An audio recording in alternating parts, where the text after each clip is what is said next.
Take off running, that's the focus. Told mama I ain't with the starving shit no more. You ain't gotta ask me, hell yeah, I'm selling dope. That little nigga around the corner got it for the low. You ain't gotta ask me, hell yeah, I smash your hoe. All around the globe, rock a lot of gold. I call your bitch green like Shorty, cause that bitch on go. I call all your niggas pussy, cause all y'all some hoes. She looked me up and down and she said, what the fuck are those? Fucked her on the top floor, now she lounging in my robe. I can't trust a nigga, cause that's just the way it go. I can't fuck with you, little nigga, I heard that you told. Got a ghetto East Oakland bitch, I call her Keisha Cole. Long hair, she don't care. Extended clips, hollow tips, fast motor, marijuana odor. High roller, bitches say he bipolar. Rich nigga, bad bitches. You can't tell me shit, I don't listen. Money counter, lot of hundred. Me and the blunt bitches smoke the whole onion. What you doing? Me and my white bitch just smoked the whole zip. Too much ice on me, damn, I gave the bitch the chips. Found out that he wasn't real, this shit bought me the tips. Found out her booty wasn't real and I didn't give a damn. What's that on your back? Girl, that thing look like a ham. She said she get it from her mama, I said, bitch, you lying. A hundo for my time, they like how I shine. Hey! Long hair, she don't care. Extended clips, hollow tips, fast motor, marijuana odor. High roller, bitches say he bipolar. Rich nigga, bad bitches. You can't tell me shit, I don't listen. Money counter, lot of hundred. Me and the blunt bitches smoke the whole onion.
Cause she too messy. The fuck them broke boys with? Get out my section. Get out my section. I pull the muscle. Goddamn, too much flexion. Damn. Caught them in traffic on the accident. We pressin'. Got them. Smoking Zaza every second. I be stretching. If they ain't tryna beat them, fuck it. Won't you stretch them? Do that. They wipe his nose for that tissue, God bless him. Wipe it. I dropped the 4 perp, I call that shit Chris Webber. Drink. They wipe his nose for that tissue, God bless him. Wipe it. I dropped the 4 perp, I call that shit Chris Webber. Drink.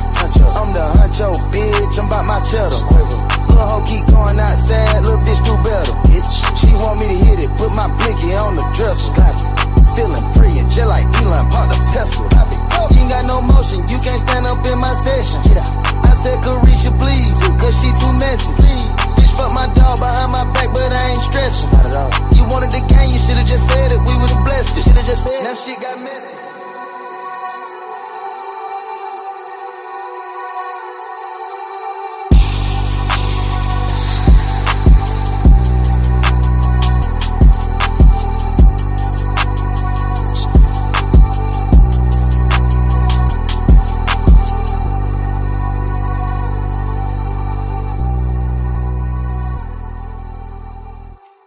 Hey, Norm Tone Bot, Norm Tone Bot, Norm Tone Bot. We back, Ratchet Gang. We back with another one. We back with another banger. Get the likes up. Look, you might have forgot. Hell, they might have forgot. But you already know it's the king. Too loyal, Norm Tone Bot, Ratchet TV. Hey, y'all already know, man. Y'all already know. Get the likes up if you in the building. And if you're new to the channel, hit that subscribe button, tap that notification bell so you can get the drop whenever I drop. So boom. Man.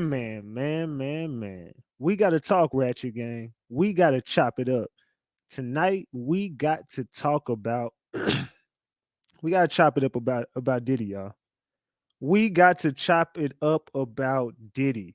Something is going on with old Puffy Combs. Something is going on with old Puffy Combs. Salute to God's son on that 20 piece. I appreciate you. That's how you start off a stream, man. You got to start off with a 20 piece McNugget. Salute to God's son. Salute to Plush Beauty Gemini for that tiny thug membership. Salute to Plush Beauty Gemini. I appreciate you. Salute to Wick on that 2 piece. I appreciate you, Wick. Salute to the gang. I appreciate y'all for showing up. But yeah, we gotta chop it up about Honeycomb. We gotta talk about Puffy. We gotta talk about Diddy. We gotta talk about Brother Love, Papa Love. You know what I'm saying? Old Papa Love. Salute Jackie Martin on that 10 piece. Salute. I don't know what it is. Since we've been breaking down this Diddy stuff, y'all been going crazy on the super chat. Salute to the gang, man. I appreciate y'all. Salute. But we gotta chop it up tonight.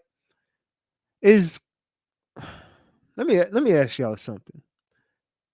Who is powerful enough to let all these allegations come out about Diddy?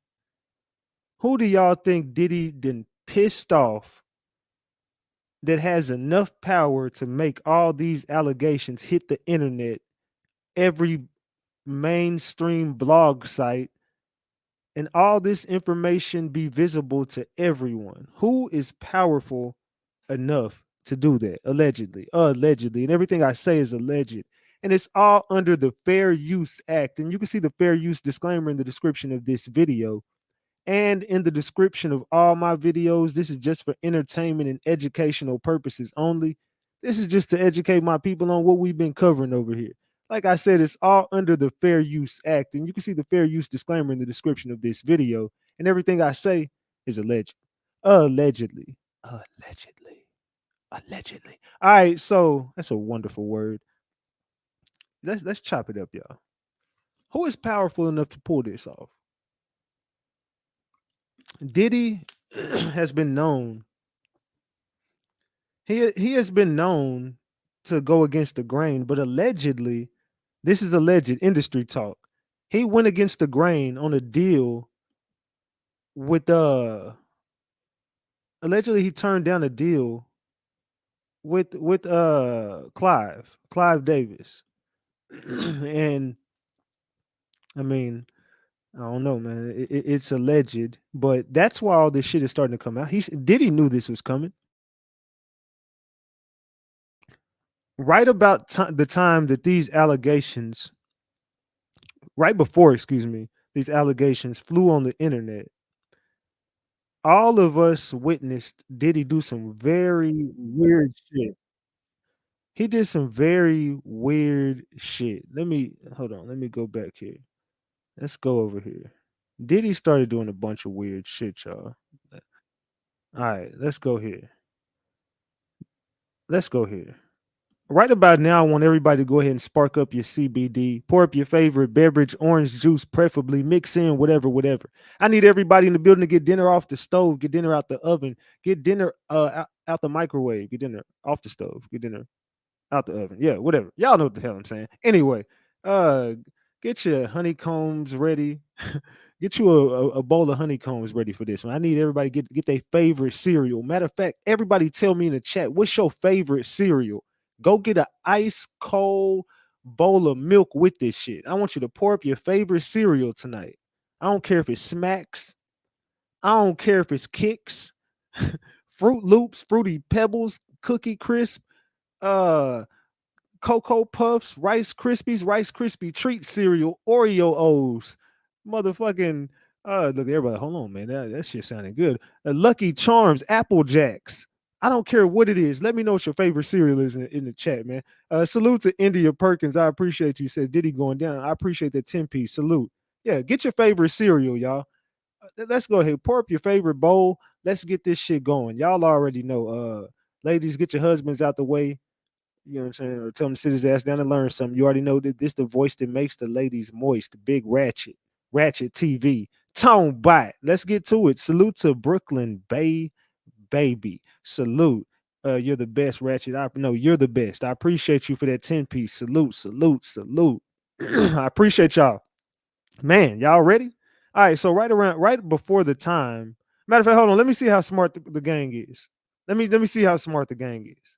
Before I even do this, hold on. All right, let me do this. Right before this happened, what did Diddy do that was just very weird? Can anybody remember something Diddy did? It was just out the ordinary. He jumped up and did something weird before all this happened. Can y'all remember what it is? Let me see who says it in the chat. Let me see if any of my gang is up to speed tonight. Can anybody remember what he did right before this happened? Salute to Charger Girl for being a member for 21 months. Drop them flowers for Charger Girl. Says salute gang. Where is my wrench? I don't know. Sapphire will talk to you in the chat, and she'll let you know in the chat what's good. You know what I'm saying? She'll talk to y'all about anything that is wrench related. I got her over all that wrench stuff. So talk to her. She got you. But throw them flowers up for Charger Girl. So what happened right before this, y'all? That somebody said the publishing. Somebody said the publishing. Somebody said gave the artist the royalties back.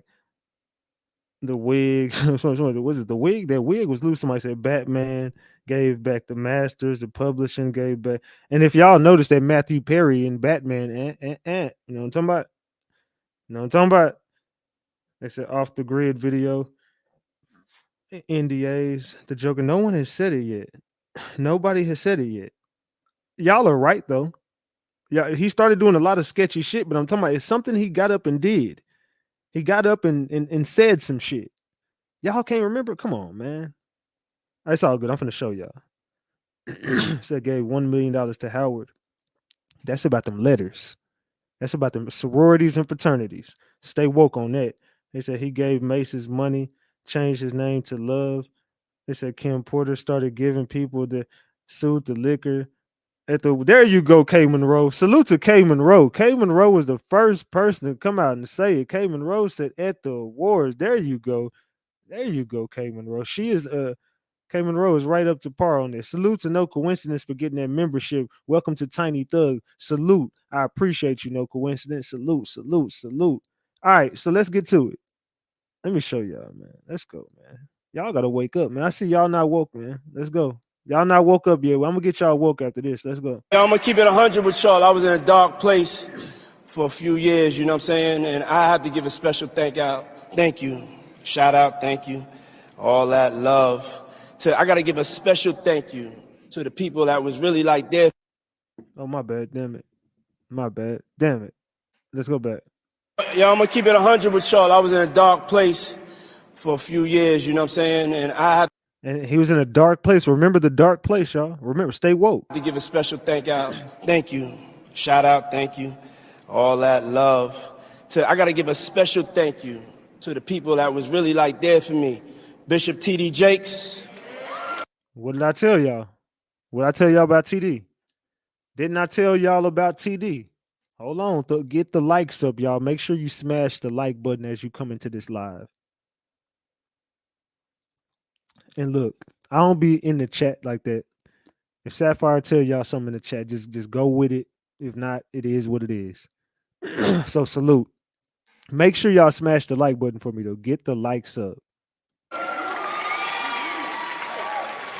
My chief of staff, Christina Coram, KK, Lorianne Gibson, keeping me free. Lori Ann Gibson for keeping me free. Lori Ann Gibson for keeping me free. And we know they jumped her. Allegedly. I mean, I'm going to say allegedly, but him and old boy, what was the other dude who jumped her? He was another, was it Michael Bivins? Was it Michael Bivins, y'all? Was it Michael Bivins and Diddy who jumped Lori Ann Givens? Can y'all tell me in the chat? Keep me, you know what I'm saying? I don't want to be sound like I'm lying or clout chasing. Hold on, let me plug my charger in. I don't want to seem like I'm lying. Okay, so him and Michael Bivins allegedly jumped her. Beat the hell out that girl in that damn. Well, they beat the hell out of her allegedly in Bad Boy Studios out there in New York. Said Diddy, boy, they said Diddy put hands and feet on that woman. They said Diddy took her down through there for the disrespect. They said he gave her one of them Cassie. I'm talking about he beat her. They said he was on her ass like Cassie. He reminisced on that one. They said, boy, I don't know, man. Allegedly. Sweets, I appreciate you for being a member for 18 months. Drop them flowers for Sweets. Salute. I appreciate you. Salute. It says, wow. It says this the one he said. Yeah, listen to this, y'all. Listen to this. Yeah, and also Cassie for holding me down in the dark times. Love. Cassie for holding me down in the dark times. You knew this was about to come out. Clive already let you know this was about to happen. He gave you the drop. You knew you didn't thank Clive Davis for nothing. Clive Davis started your career. Why didn't you thank Clive Davis? Because you didn't tell everybody that you and Clive Davis had a falling out, bro. Y'all fell out over a business deal. Diddy, I've been right on the money. Everything I've said about you. Hey, all you got to do is just say I'm lying. Just say, Ratchet, you up there clout chasing and you lying. You and Clive Davis fell out over a business deal. Y'all ain't been cool in a long time. Especially, you've been real shaky since that Whitney Houston play. You was front and center for that Whitney Houston play. You was the name nobody knew about. Dr. Love. Yo, I'm gonna keep it 100 with y'all. I was in a dark place. See, he's trying to warm everybody up for what's about to happen. I was in a dark place, y'all. I was in a real fucked up place. He knew this. He telling everybody this was finna happen. I was in a real dark place, y'all. My bad, you know. Damn. I was fucked up out here, y'all. Don't try to soften us up. Let us know what it is. You trying to thank Cassie and thank Lori because you knew that all these receipts was about to drop. You knew that the receipts was about to come out, that you jumped Lori with Michael Bivins. You knew the receipts was finna come out. All the stuff you did with Cassie. You knew all these lawsuits were going to fall behind you. You saw this coming because Clive Davis gave you the drop. Salute to Angela Barnes for being a member for 21 months. Salute. Drop them flowers for Angela Barnes, RG4L, Tone Bot. Make sure y'all smash the like button, man. Where we at on the likes? Let me see, man, because y'all be bull crapping on the likes. We at 361. Come on, y'all. Why we ain't at? We got 1.3 already in the room, and I only been up here for a little bit, bro. I don't even know how long. I ain't even been up here long. Come on, y'all. We already got 1.3 in the room. Come on, y'all. Let's go. All right. So Diddy said Cassie held him down during during the dark times. He said Lorianne kept him free. He knew this was about to come out because of the situation between him and Clive Davis. Clive Davis might be the man behind all of these things that are coming out about you. Clive Davis may be the one person that's about to expose your ass. Man. Hold on, Thug. Hold on. Let's listen to this. Let's listen to this clip. Let's just start throwing gems out. Well, I don't even want to start the show out real quick. I wanted to start throwing gems out. Let's listen to this. Hollywood is coming to collect on that karma, goddammit. Yes. No, they're pulling up old interviews of Usher talking about molestation, but he didn't know that it was molestation. He didn't know that he was being groomed. You know, L.A. Reid just got hit with a sexual assault lawsuit too under the New York Survivors Act. It's just too much, and Diddy got hit as well. Now, Usher,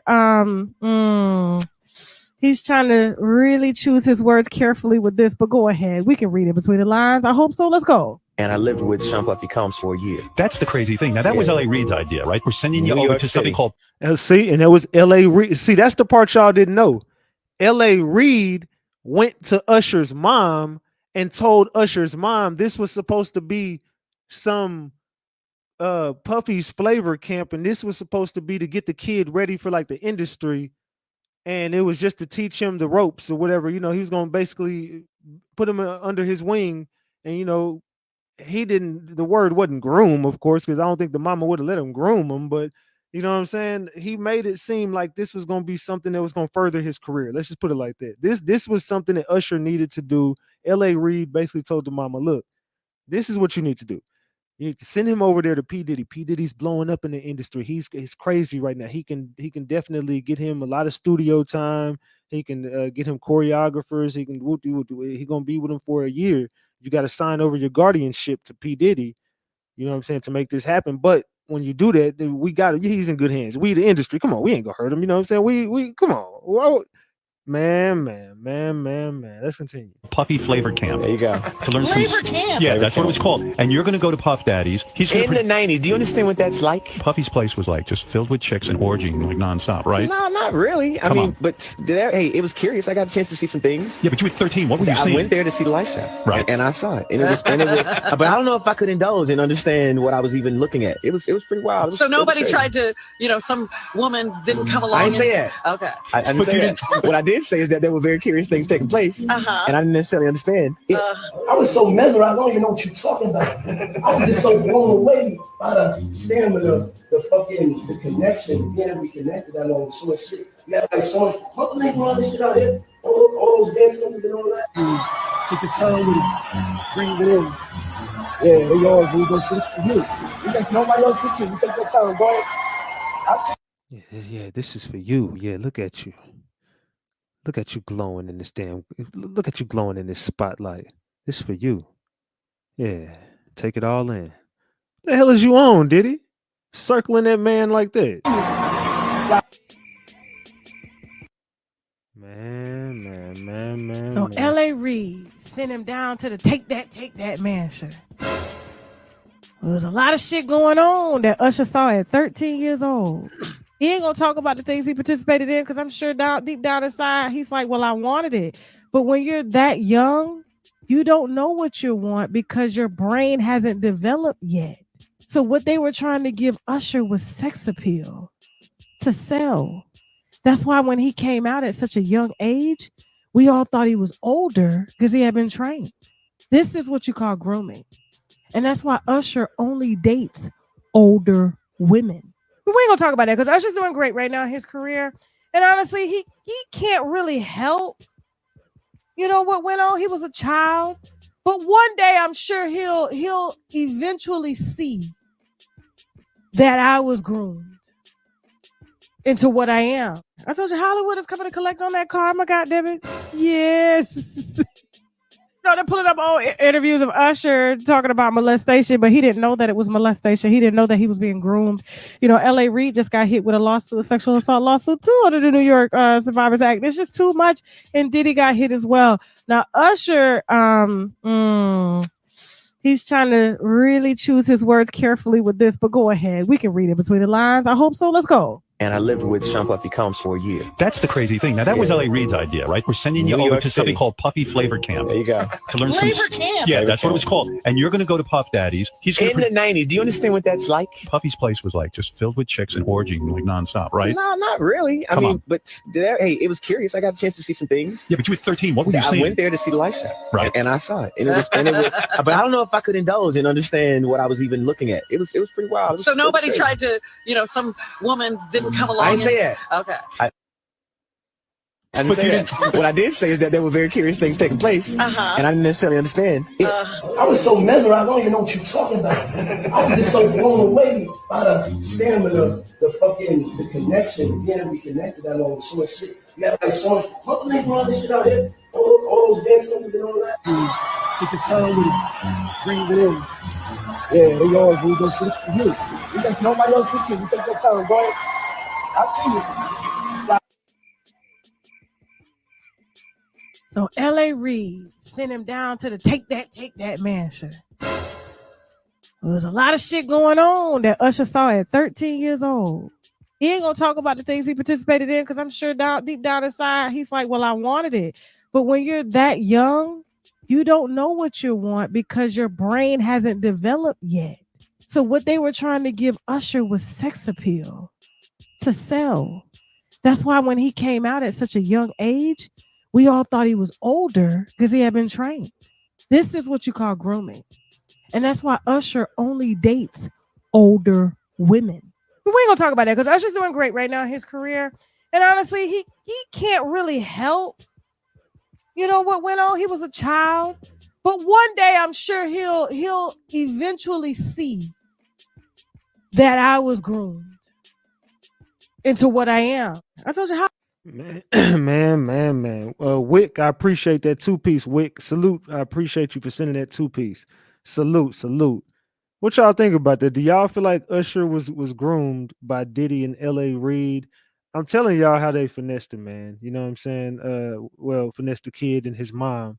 But hey, it is what it is. Also, we're just dropping gems before we start this show off, y'all. We're gonna drop some gems off before we start this show off. Now listen to this shit right here. Listen to this shit right here. Let's see. Akademiks thinks that Diddy tried to set him up while out in London after inviting him to a party.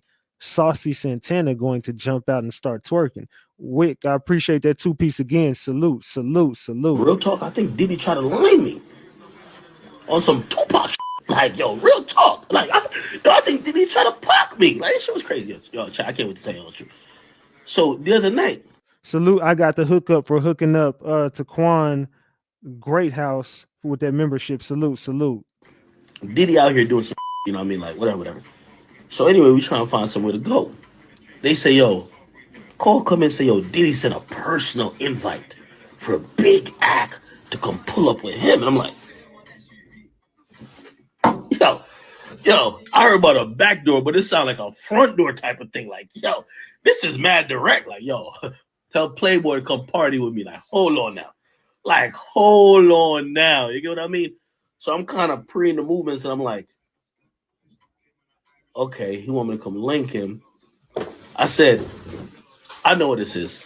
Listen, I was born tonight, just not last night. I know what's going to happen. What really going to happen is this.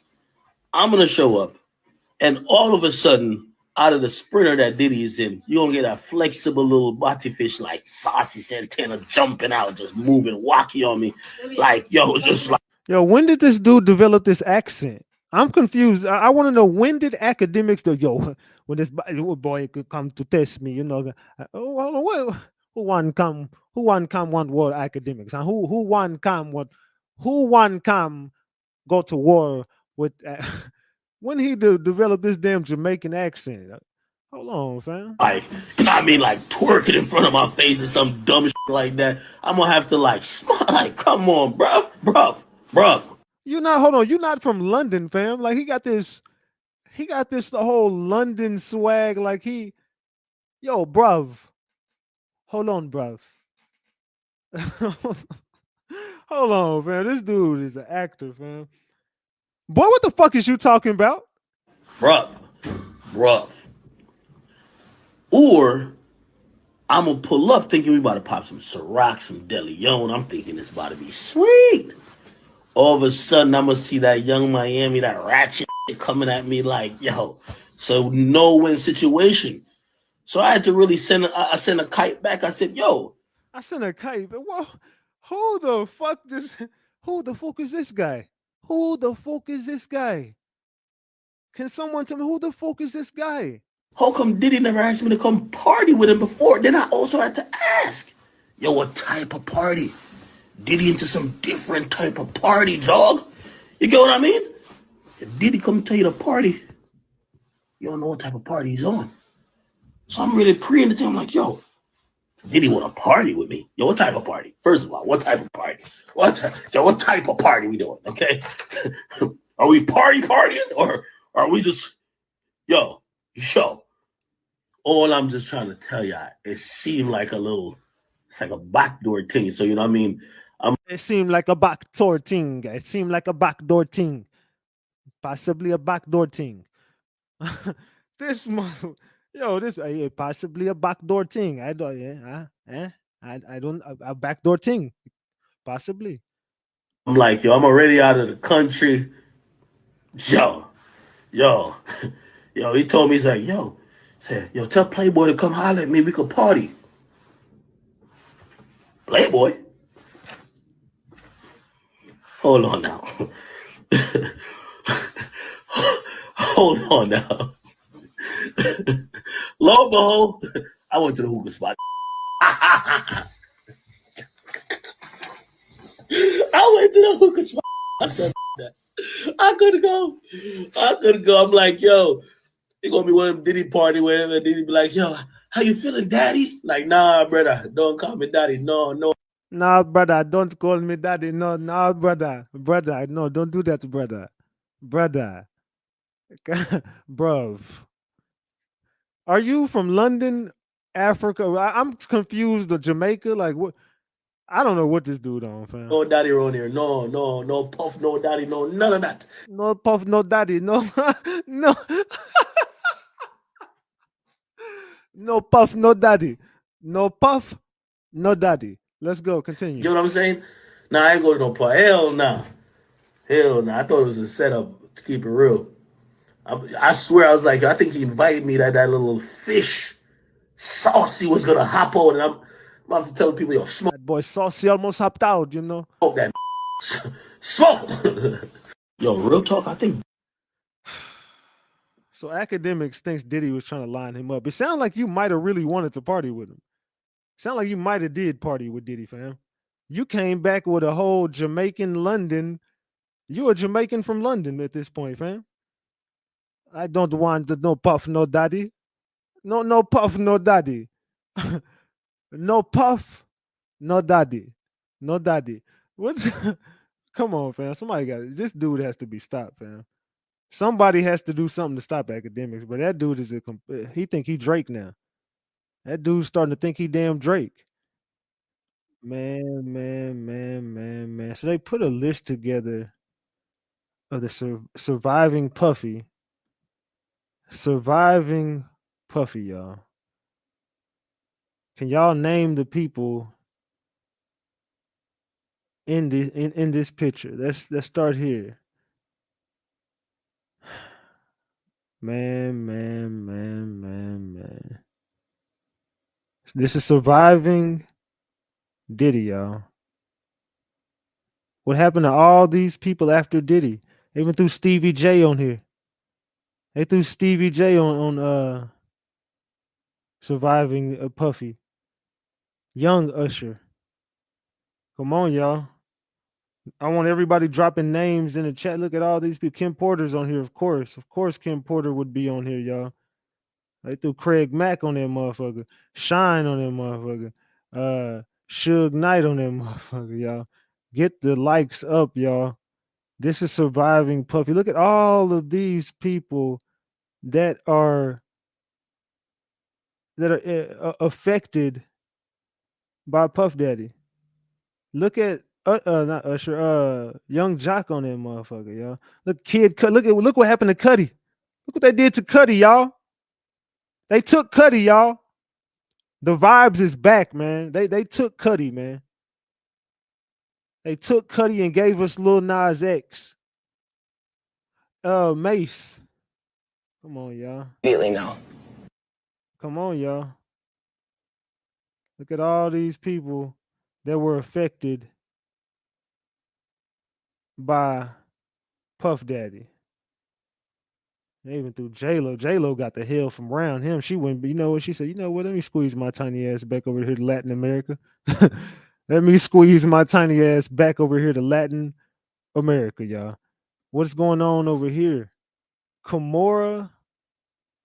It says Kimora Lee Simmons reveals that her house recently caught fire. Thankfully, Kimora and her children are fine. My house caught fire. The kids and I are all fine.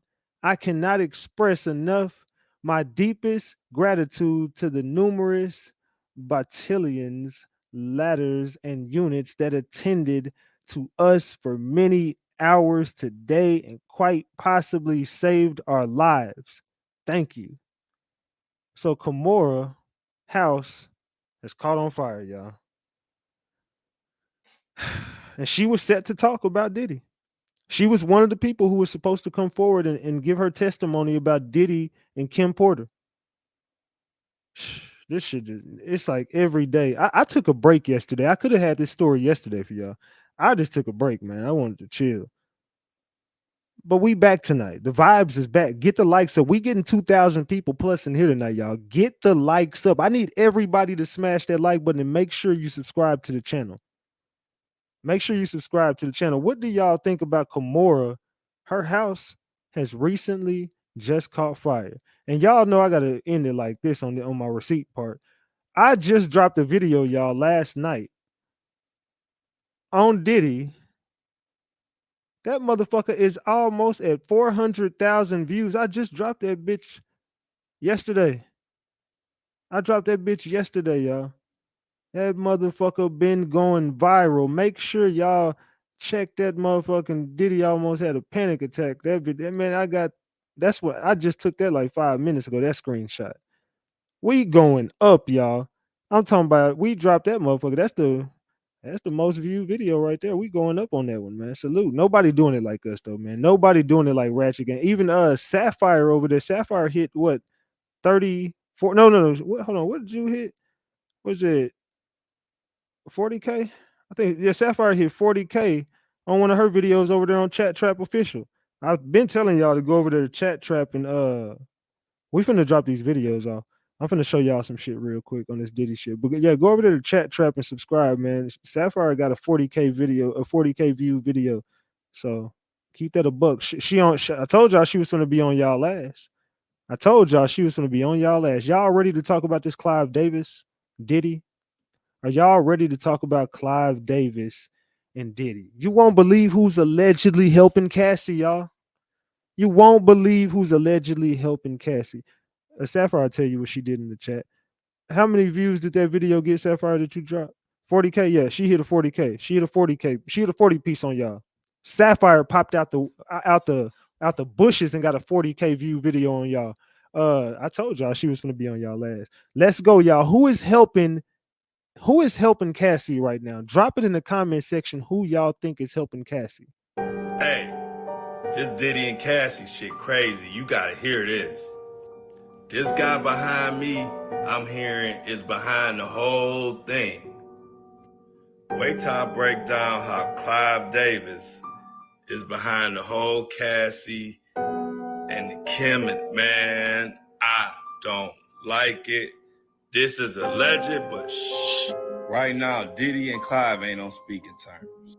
So now Clive Davis is in Operation Destroy Diddy. Clive is mad at Diddy for breaking a confidentiality agreement and some type of contract Diddy didn't renew is pissing Clive off. I told y'all, Diddy didn't do a deal with Clive. They were supposed to do a deal together. And the deal didn't work out.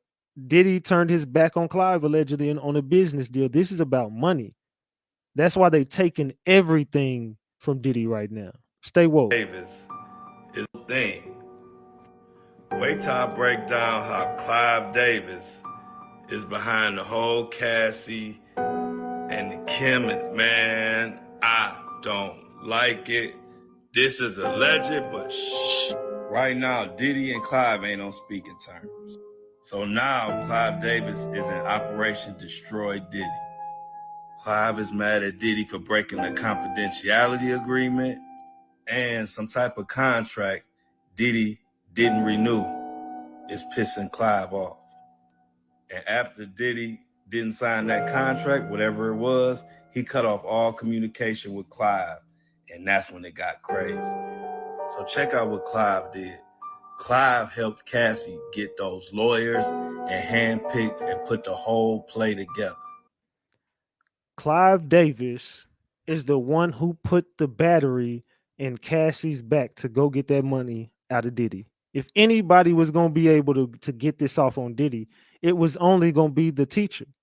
The teacher had to spank the student. See, he thought he could outshine his master. And now he's seeing the master is going to show you never owned anything. Who told these field they could own their masters? Who told any of you field blanks that y'all could own y'all masters? Come on, y'all. Why you think they call them masters?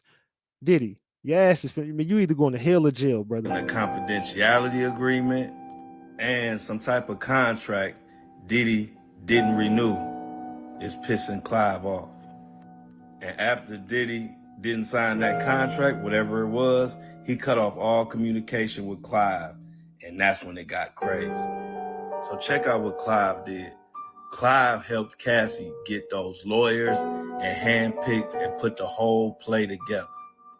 So y'all, allegedly, the confidentiality agreement was broken because Diddy told Kim Porter a lot of information about Diddy and Clive. And y'all do know, think about this. I'm gonna give y'all some breaking news right here. I'm gonna give y'all some breaking news. Diddy gave the drop on Clive Davis to Kim Porter.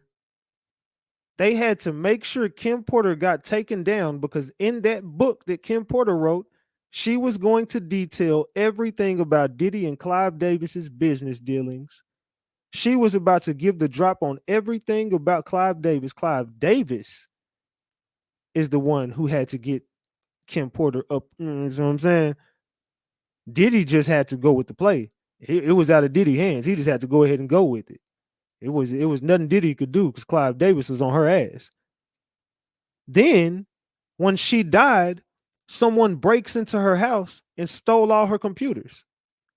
All that book, everything in that book that she was writing, Clive Davis got that whole book. Clive Davis has access to those computers with Kim Porter. That ain't Diddy who got all that stuff. It's Clive Davis who has that stuff. That's what him and Diddy are sharing that secret. But Diddy already know he can't fuck with Clive. But let's continue. So check out what Clive did. Clive helped Cassie get those lawyers and handpicked and put the whole play together. So y'all, allegedly, the confidentiality agreement was broken because Diddy told Kim Porter a lot of information about Diddy and Clive. And that's supposed to be the reason why Diddy allegedly did whatever people thinking he did with Kim. They saying Kim Porter even knew what happened to Whitney through Diddy, and Clive was mad about that. And that's a whole nother rabbit hole. Let me know if a confidentiality agreement was broken because Diddy told Kim Porter a lot of information about Diddy and Clive. And that's supposed to be the reason why Diddy allegedly did whatever people thinking he did with Kim. They saying Kim Porter even knew what happened to Whitney through Diddy, and Clive was mad about that. And that's a whole nother rabbit hole. Let me know in the comments if you want me to give you part 2. But this thing is crazy, y'all. I don't like it. So what do y'all think about that? Like I told y'all, Diddy and Clive Davis are not speaking right now. Clive Davis does not fuck with Diddy. Have y'all seen Clive Davis come out publicly and talk about that's the dude he put on? Why hasn't Clive Davis made a comment about Diddy? Why hasn't Diddy mentioned Clive Davis? They're not speaking right now. Even whenever he did his speeches, he ain't thinking they giving him awards and shit. He ain't thanking no damn Clive Davis. They not rocking right now. Diddy wanted to separate himself from Clive. He wanted to separate himself with that brand that Clive put him on with. Clive Davis is the one who gave him Ciroc. They took that shit from him. Diddy didn't step away, and he did the lawsuit shit because they started ripping stuff from him. Clive Davis know you told Kim all that stuff about him. He got the receipts. The stuff that was detailed in that book, when he got to those documents, when he got to those files, the stuff that was in that book was stuff that only you could have told her. And that's why they got rid of Kim Porter. You sacrificed her, Diddy. Allegedly. Let's continue, though, man. What y'all think about that? Do y'all think that that's a good scenario? I think we right on the money with that, man. Clive Davis took Kim Porter out. I'm convinced that Clive Davis completely took Kim Porter out, man. And Diddy knew about it. You think Diddy give a damn, though? All right, let's continue, man. Hold on. Let's get to this damn show, y'all. Y'all ready to get to this damn show? Let's get to this damn show, y'all. Get the likes up. Let's go. I'm a savage! Oh! I'm a savage! Whatever I want, I'm going to get! My MTV out. Savage! I'm a savage! Oh! I'm a savage! Whatever I want, I'm going to get! Whatever I want! My MTV out. Savage! I'm a savage! Oh! I'm a savage! Whatever I want, I'm going to get! Whatever I want, I have to get! It looks like we might be witnessing the ultimate downfall of Sean Diddy Combs, the man who these days goes by the name Love or Brother Love, but whose checkered past is filled with violence, death, and disturbing allegations ranging from grooming to SA and even trafficking. Since his rise from a background dancer to one of the most powerful moguls in hip-hop, Diddy has repeatedly faced allegations of using violence against everyone from his girlfriends to fellow rappers. Most recently, Diddy was sued by his ex-girlfriend Cassie for DV, SA, and trafficking, including alleged depraved forced encounters with other men. And yet, despite the severity of all these allegations, Diddy has somehow managed to insulate himself from criminal investigation. Looking back at his history, it seems there are so many things Diddy has done that have been swept under the rug and kept quiet because he just has that much power. But what history also showed us time and time again is that no one is too big to fall, and it looks like Diddy's power might be running out. Get ready, because in this video, we're taking a deep dive into all the disturbing allegations and separating truth from fiction about the downfall of Sean Diddy Combs. Define power in a couple of different ways. I can never really answer it one way. I define it in impact, the impact you have.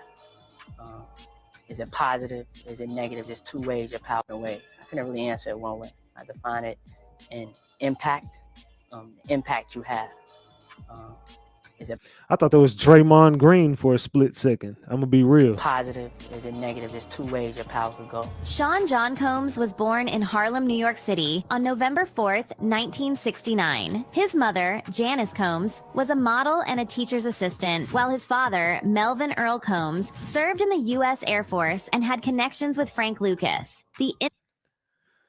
So his pops was cool with Frank Lucas, y'all. That's where the street shit come from. Infamous New York drug kingpin whose life inspired the 2007 Denzel Washington drama American Gangster. In 1972, Melvin was fatally shot at the age of 33 while sitting in his car on Central Park West, and it was later speculated that he was killed for being a police informant. Diddy graduated from Mount St. Michael Academy, where he played football and saw his team clinch a division title in 1986. So Diddy Daddy was a snitch. Sean Puffy Combs, Brother Love, his daddy was a snitch.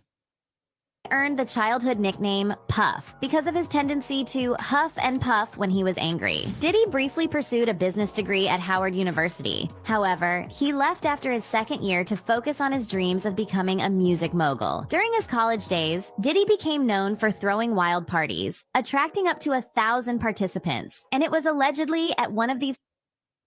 Man. Y'all want part 2?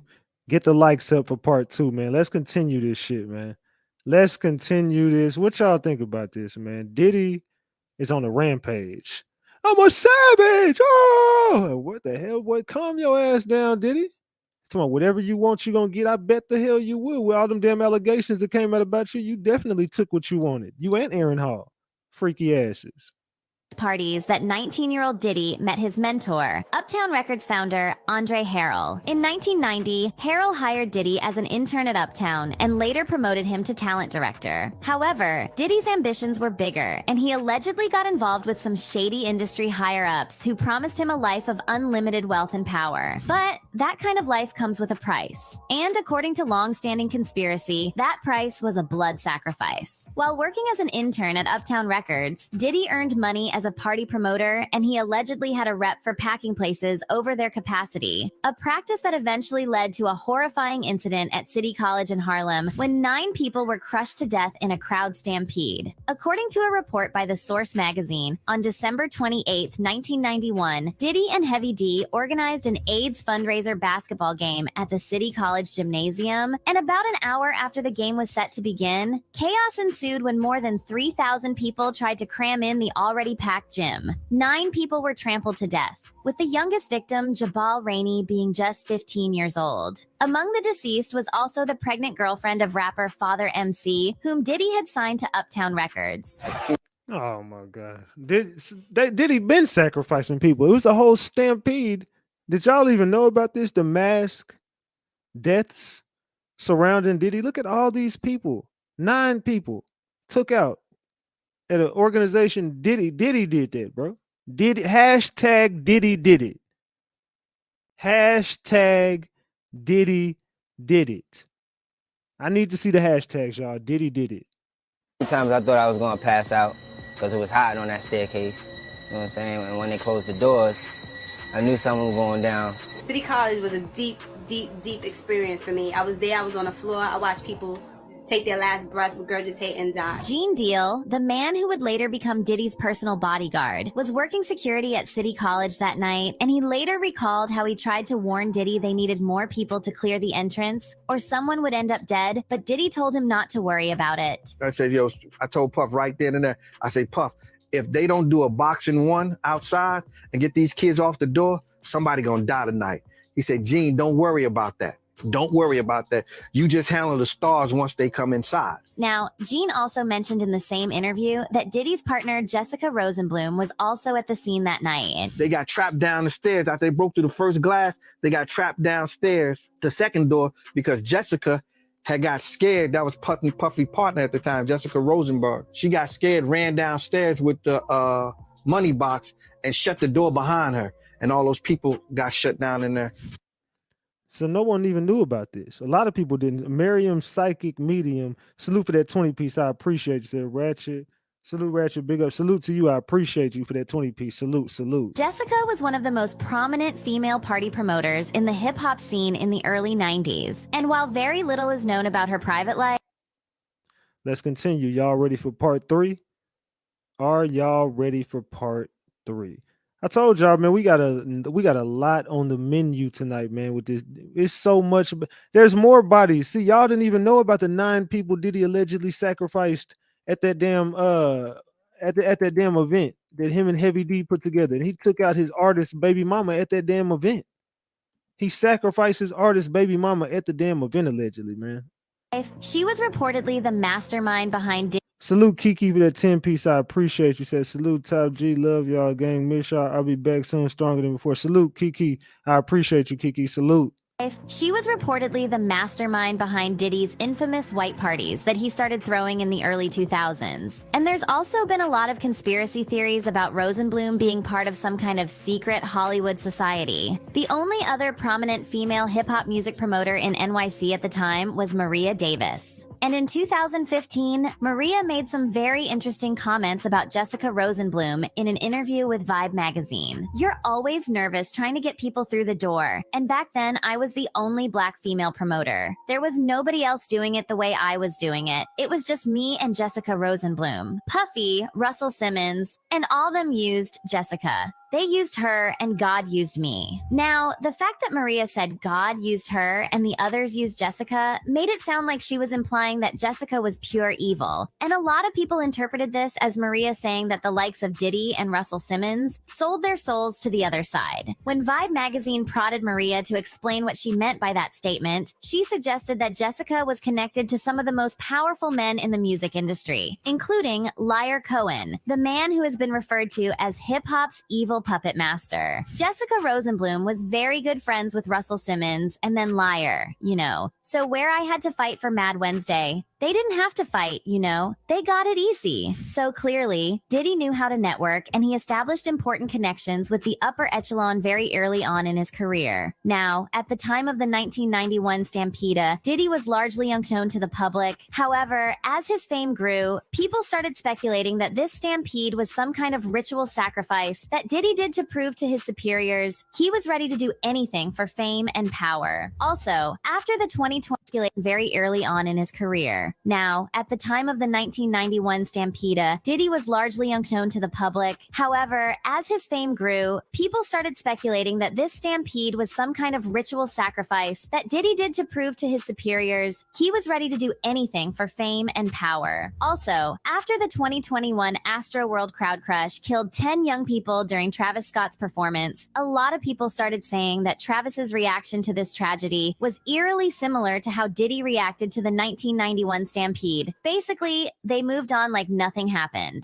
In fact, according to one blind item, after the victims of the Stampede were taken to the hospital, Diddy stayed back to count his cash, and he apparently looked completely unfazed by what had happened. I forget who was performing. Anyway, the one thing I found interesting was that the people who were helping Diddy with the event found him counting his cash in one of the back rooms after the 9 children had been taken to the hospital. He denies this, of course, but multiple people have said that they saw him with their own eyes. Following this tragedy, multiple Man.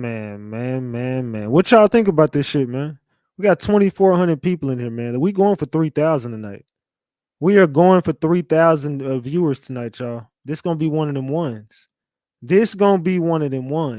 Are y'all ready to continue, man?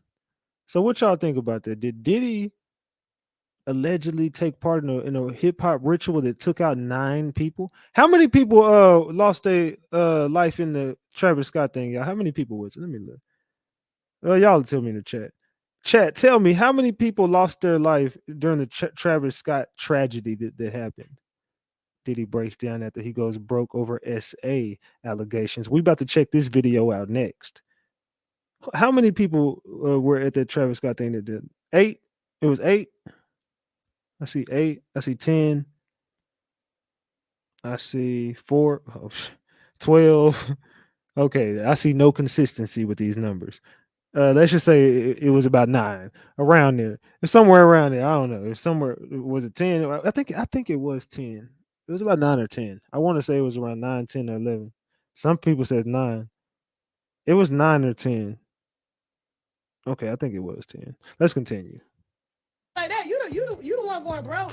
Right on the street is Revolt TV that Diddy owns is broke, okay, according to Black TV. Y'all, so it looks like things are finally falling apart for Diddy, and let me tell you, it's not pretty. After 2 weeks of bombshell allegations against him exposing his dark side, the ultimate blow landed because he has gotten fired from his own company, Revolt TV. But that's not all, because every single one of his sponsors and partners and brands is dropping like flies, and it looks like he might be going broke. Diddy has been having emotional damage after this because he knows that this is the end of the road for him and his career might be over. But y'all won't believe what's happening next because there's a major plot twist that we never saw coming. It looks like P. Diddy has stepped aside as chairperson of Revolt TV because of all those allegations that's been coming out. Now, according to TMZ and sources closest to them, they have direct knowledge that P. Diddy has decided last week that he'd make a temporary move away from Revolt TV. Well, this whole Diddy situation has taken a major nosedive, and at this point, it's clear that he's on his way down and nowhere anywhere else. I'm not trying to throw shade, but things have been bad for him, and they're only going to get worse from here. But you know what? I think that Cassie planned this all along. I mean, there's no way she wasn't aware of other women who got hurt by Diddy, and I think this is why she decided to file the lawsuit. Diddy was apparently trying to sort things out behind closed doors before he made it public, but she wasn't having any of that. Her lawyer said Mr. Combs offered Miss Ventura 8 figures to silence her and prevent the filing of this lawsuit. She rejected his efforts and decided to give a voice to all women who suffered in silence. Miss Ventura should be applauded for her bravery. So she dropped the lawsuit, and it's been a wild couple of weeks for Lil Diddy, with the drama still going strong. And it's been 2 weeks in, and he's still trying to do damage control. But if you ask me, Cassie knew what she was doing all along because it was the best way for her to get revenge. For one, she ended up exposing him, and she was showing the world the dark side of Diddy that he has kept secret over the years. And listen, none of us expected him to be this dark. Also, she played the smart game and made some good money out of it. You see, by making things public, I bet she managed to negotiate a fatter settlement than what she would have gotten if she hadn't filed. Rumor has it that she might even settle for $100 million. Now, I can't confirm that tea, but one thing's more sure, she got way more than $30 million that she initially threw on the table. It's like a strategic win-win move for her. She played her cards right, spilled her tea, got a hefty paycheck in the process. But some people are out here saying that she was just after the money from the get-go. But honestly, I think we need to give Cassie her flowers because she pulled a move that not. Let's continue, y'all. Y'all ready for part 2 of this? Cassie did put together a smart move, but I'm trying to tell y'all that move was not. It was well played, but it was well played because it was somebody playing chess with Diddy. That was somebody playing chess with Diddy, letting him know, like, look, bro, you flexing around this motherfucker, but we'll take all that. You forgetting you don't own nothing. Nothing is in your name. Cassie, we finna throw you out there and you just finna get the bag. We don't even need his money. We got it. You finna go get a bag off him, and then we gonna show everybody else they finna go get a bag off him. He finna have to break down all these lawsuits that came out. He gonna have to break bread on all them lawsuits. He don't want this going to trial. He don't want this going in front of no courtroom because Diddy know not only is this skeleton gonna come out, it's gonna be a lot more. Stay woke. Was doing all along because it was the best way for her to get revenge. For one, she ended up exposing him, and she was showing the world the dark side of Diddy that he has kept secret over the years. And listen, none of us expected him to be this dark. Also, she played the smart game and made some good money out of it. You see, by making things public, I bet she managed to negotiate a fatter settlement than what she would have gotten if she hadn't filed. Rumor has it that she might even settle for $100 million. Now, I can't confirm that tea, but one thing's more sure, she got way more than $30 million that she initially threw on the table. It's like a strategic win-win move for her. She played her cards right, spilled her tea, got a hefty paycheck in the process. But some people are out here saying that she was just after the money from the get-go. But honestly, I think we need to give Cassie her flowers because she pulled a move that not many would dare to do. She's earned every bit of praise coming her way. And just to clear things up, it was a civil lawsuit, not a criminal one. So no, Diddy wasn't facing jail time or probation or anything like that. The end game here was always going to be a financial settlement, and that's it. Cassie basically cut to the chase, sparing herself time and unnecessary trauma. I mean, seriously, can you imagine her reliving all that mess on the stand with Diddy's lawyers attacking her? That would have been terrible. I mean, do y'all remember how Meg Thee Stallion versus Tory Lanez courtroom drama went? Well, multiply that by 10. And if you have an idea of what it would be like for Cassie, then you know it would have been traumatic. And Cassie wisely dodged that bullet. No one wants to go through that level of public scrutiny and tearing her apart. So yeah, she made the call that was best for her own well-being and sanity.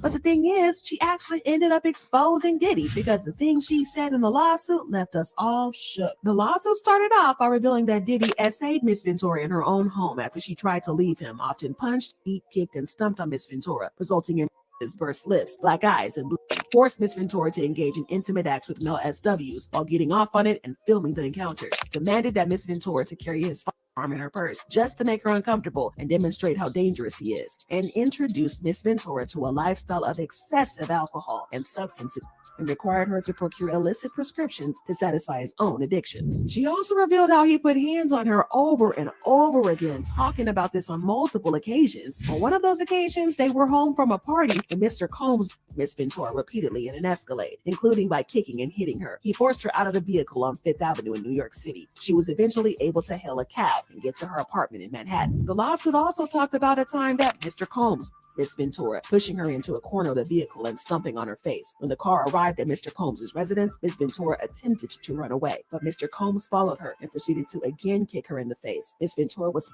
profusely and was ushered into Mr. Combs' home, where she began to throw up from the incident. Oh, and don't even get me started on how he would drag her out and pimp her out to other men, and he called them freak-offs. According to the lawsuit, Mr. Combs always supplied Miss Ventura with copious amounts of drugs before and during the FOs. Miss Ventura was given ecstasy, GB, and alcohol in excessive amounts during FOs, which allowed her to disassociate during these horrific encounters. It became commonplace to get IV fluids in the days after an FO to recover from the excessive substances pushed upon her. So apart from the horrible things that Diddy allegedly did to her, the lawsuit also revealed how he treated other people, like the time he blew Kid Cudi's car up, or the time he literally tried to unalive Suge Knight. The court document said, for example, on one occasion when Mr. Combs and Miss Ventura were using drugs together in his home, one of his security staff barged in and announced that Suge Knight, a longtime rival of Mr. Combs, was spotted at Mel's Drive-In Diner in Los Angeles. Mr. Combs began to get dressed, retrieved multiple guns from a safe, and ran out of his home to where he believed Mr. Knight was dining. At first, Diddy denied the lawsuit, but he eventually closed and settled after one day. However, his lawyer insisted that just because he settled doesn't mean that he is guilty. They released a statement that said, just so we're clear, a decision to settle a lawsuit, especially in 2023, is in no way an admission of wrongdoing. Mr. Combs' decision to settle the lawsuit does not in any way undermine his flat-out denial of the claims.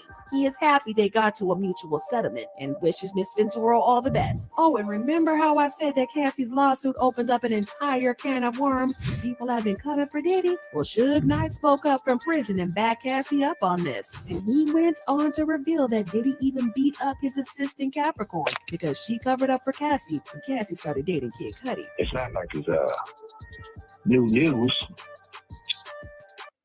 Stay woke, y'all. Stay woke. Get the likes. So it's not like it's new news. Everybody in the industry know what Diddy been doing for quite some time.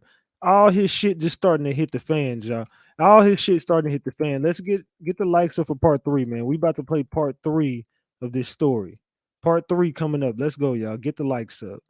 Because Cassie's lawsuit gave him the courage. She basically paved the way for others to confront Diddy and spill the truth. And if that wasn't enough, there's the fact that the New York Adult Survivors Act was due to expire. The act was a law giving adult SA survivors a 1-year window to sue, no matter when the statute of limitations ran out. So it was their last chance for justice. And that's the reason you're seeing this wave of women finally standing up against Diddy. It's a mix of Cassie's bold move and the legal clock counting down. After Cassie, the first woman to speak up was Joey Dickerson Neal, who claimed that Diddy her, essayed her, and recorded it without her knowledge when she was a college student in 1991. Joey claimed that the unfortunate incident had happened when she was a student at Syracuse University. Diddy started going after her, begging for a date. She revealed that she was uninterested in him because she had heard talks about him and how he used to put hands on women and treat them badly. She reluctantly agreed to go out to dinner with him, and after that, he convinced her to go with him as he ran some errands. But what she didn't know was that Diddy had allegedly spiked her drink while she stepped away from the table for a bit. According to the reports, the complaint alleges Combs intentionally drove Dickerson Neal, leaving her. But what she didn't know was that Diddy had allegedly spiked her drink while she stepped away from the table for a bit.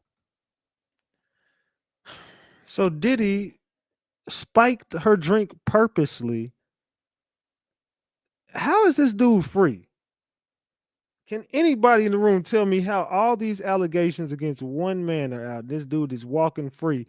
Fam, you didn't date R-worded females. Come on, fam. According to the reports, the complaint alleges Combs intentionally drove Dickerson Neal, leaving her unable to stand or walk. The suit said she left her drink unattended with him at the restaurant, and afterward, under alleged pressure from Combs, she took a hit from a blunt. They then drove to a music studio, the suit stated. When Dickerson Neal couldn't exit the car, Combs allegedly took her to a place he was staying to SA her, according to the filing. So he gave her, look, he probably gave her some E, whatever. You know what I'm saying? He did the same thing to Cassie. All the reports about you are true, Diddy. You out here giving girls dope, getting the man, bro. You a wild dude, bro. I can't wait for Diddy to go to jail. Even worse, she revealed in the lawsuit that Diddy had made a video of him essaying her, and he shared it around. Reports have it. And look, he making videos again. We know that's your MO. You love to record it. You make and you love to send it off. You'll send it to like 50, Drake and all. Hey, you see that? You go, oh wait, ain't that your girlfriend? Whoa, sure you want people to see that? Yeah, I like that. Take that. Yeah, pull up, come through. You know, so what we doing? Let's party. Yeah. I want to invite you over. Let's party. Days later, a male friend named Devontae Swing, a member of a popular 90s R&B group, Jodeci, revealed to Joey that he viewed an adult tape along with other people, according to the lawsuit. Joey said Swing feared his band would lose its record deal if he spoke against Combs. She also released a statement saying, "I am so thankful for the bravery of the other women that came forward, the Adult Survivors Act which opened up the filing window to seek justice, and the unwavering support from my attorneys." Dickerson Neal said in a statement Friday, "For 32 years, the only people I have been able to confide in were my close friends and therapists. I'm feeling as if the darkness has been lifted and I can really move forward in achieving my full potential." This is very interesting because this case has some similarities with Cassie's case. Cassie talked about how Diddy pretty much forced her into a relationship against her will. And she's also claimed that he used to trick her into taking drugs. He would either SA her or pimp her out to other men while he watched and also recorded. I mean, 50 Cent even revealed that Diddy himself used to send out videos that he took of Cassie and other men. On telephone after the meeting. Right. And I'll be like, matter of fact, they send me the girl pictures, like pictures of this girl, like, not the y'all saw. Worse, way worse. Wow. Oh, you killing me up. Like penetration pictures and Nah, come on, man. According to 50 Cent, he called Diddy to let him know what was going on. And from Diddy's response, 50 could tell that Diddy was the one who had been sending the videos around. I really kind of felt like those photographs was not happening because of Cassie. I felt like it was happening because of Puffy. Right. Oh, wow. You know what I'm saying? Because when a girl moves from a man and she upgrades, niggas be insecure, you know what I'm saying? They start feeling some kind of way, especially like. So it turns out that Cassie was not the first woman that Diddy did this to, and it's just horrible. As expected, Diddy's lawyers denied the allegations, saying, "This last-minute lawsuit is an example of how a well-intentioned law can be turned on its head. Ms. Dickerson's 32-year-old story is made up and not credible. Mr. Combs never assaulted her, and she implicates companies that do not exist. This is purely a money grab and nothing more." Honestly, Diddy, your lawyers need to get a little more creative than that, because that's the same thing they said about Cassie and her lawsuit. They initially said, Man. So Diddy, he out here date R-wording females. This dude, he's gotten away with, he didn't got away with way too much. He don't have the protection of Clive Davis no more, and they want him to know that he's not under Clive Davis protection anymore. And that's why all these Tupac allegations coming up. That's why all this stuff is starting to happen to Brother Love. Puff and Tupac was like a couple, seemed like to me. It was just a lot of weird going on, you know what I'm saying? Andre was writing a book right before he died. Heavy D was working on a book before he died. Kim Porter was working on a book before she died. It was private, number one, as far as my not revealing it, but I did immediately reveal it. New sizzling info. She died. It was private, number one, as far as my not revealing it, but I did immediately reveal it. New sizzling info allegedly reveals how Clive Davis, who raised Diddy for more than 30 years, regrets turning him into an extreme homosexual. In the unlikely event that you are unfamiliar, Diddy is a well-known figure in the music industry. His legendary musical label, Bad Boy Records, which has released music by artists like the late great Notorious Big and the R&B powerhouse Usher, was co-founded by him. But how did Diddy create such a vast commercial empire? Regarding that issue, singer Jaguar Wright had some thought-provoking things to say. Diddy and Clive Davis's connection has long been a source of conjecture, but it now seems that finally, the truth is out. According to reports, these two have been dating for about 5 years, and they haven't exactly kept their relationship under wraps. These two seem to have been having a great time at rowdy gatherings and covert get-togethers. The most urgent concern, though, is what this will have for their careers. The question is whether their loyal fan base will support them despite their scandalous behavior. But just how true are the allegations that Clive Davis and Diddy had intimate encounters? Angela Barnes, salute on that 5-piece. I appreciate you. Salute, salute, salute. Dude, does everyone in this room agree that at some point Clive Davis and Diddy had an intimate encounter? Did Clive Davis and Diddy have an intimate encounter? Let me ask y'all a question in this chat. Hold on. Let me say, did Diddy and Clive Davis sleep together?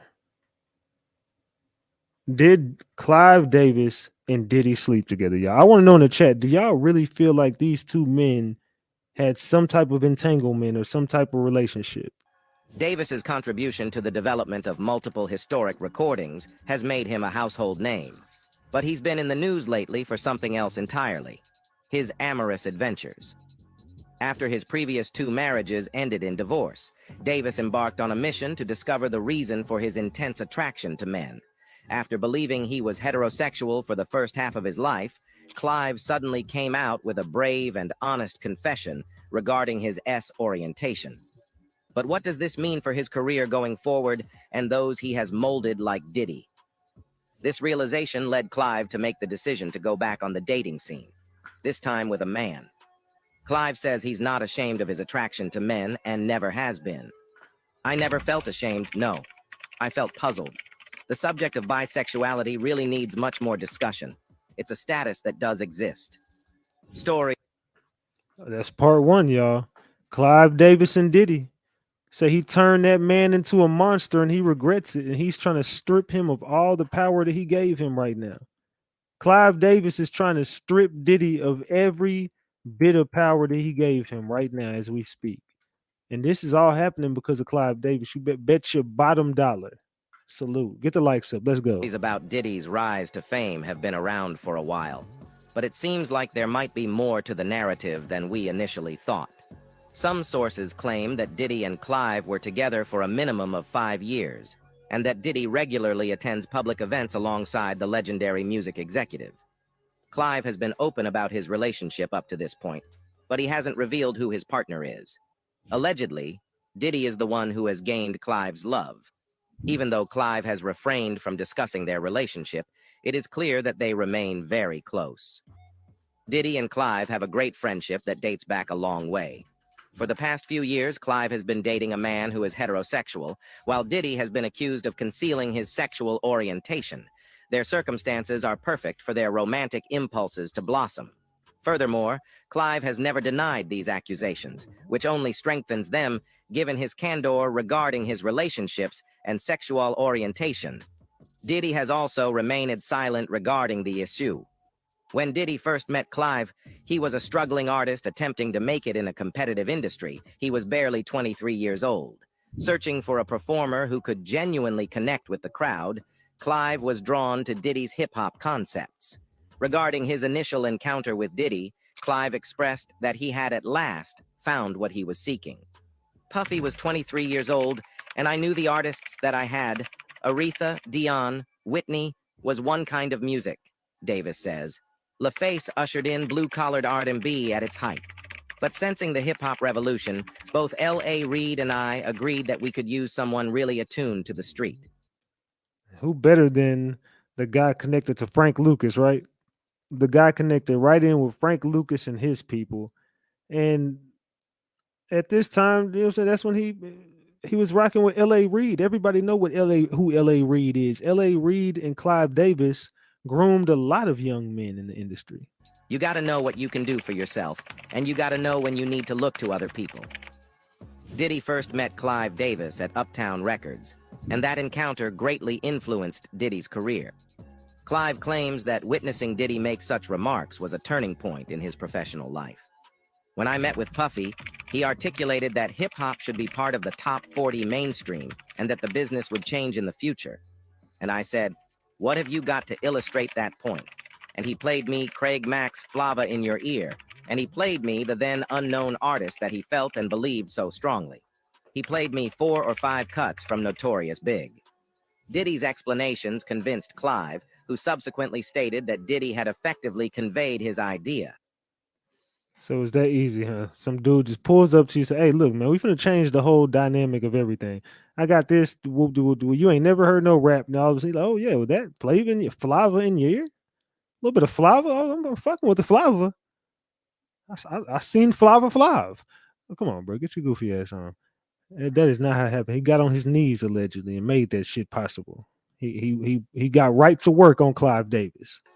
I said, okay, allegedly. you proved your point. That's when I introduced him to the weekly, what we called singles meetings. I introduced him to an executive there as someone who would help lead us to the street and share in the forthcoming hip-hop revolution. Contrary to popular belief, Diddy's quick ascent to stardom was not only a result of his encounter with Clive, whose intentions were anything but noble. The actual reason they met was Clive's need to get intimate with guys, and he didn't restrict himself to Diddy while doing so. It's possible that Clive attracted gifted young artists by offering them the chance to succeed in the music business, and then he developed a close relationship with them later on. Diddy has been fortunate to escape being rejected by major record labels since his time with Clive. Clive assisted Diddy in starting Bad Boy Records and provided long-term support for the business. Diddy has remained silent even though Clive has been out as gay for some time. Nonetheless, there are conflicting indications as to whether or not he is also riding in the same boat. Diddy's discernible actions have led to conjectures over his sexual orientation. Keith D., a well-known mobster who frequents the celebrity circuit, claimed to have seen Diddy acting strangely with another man.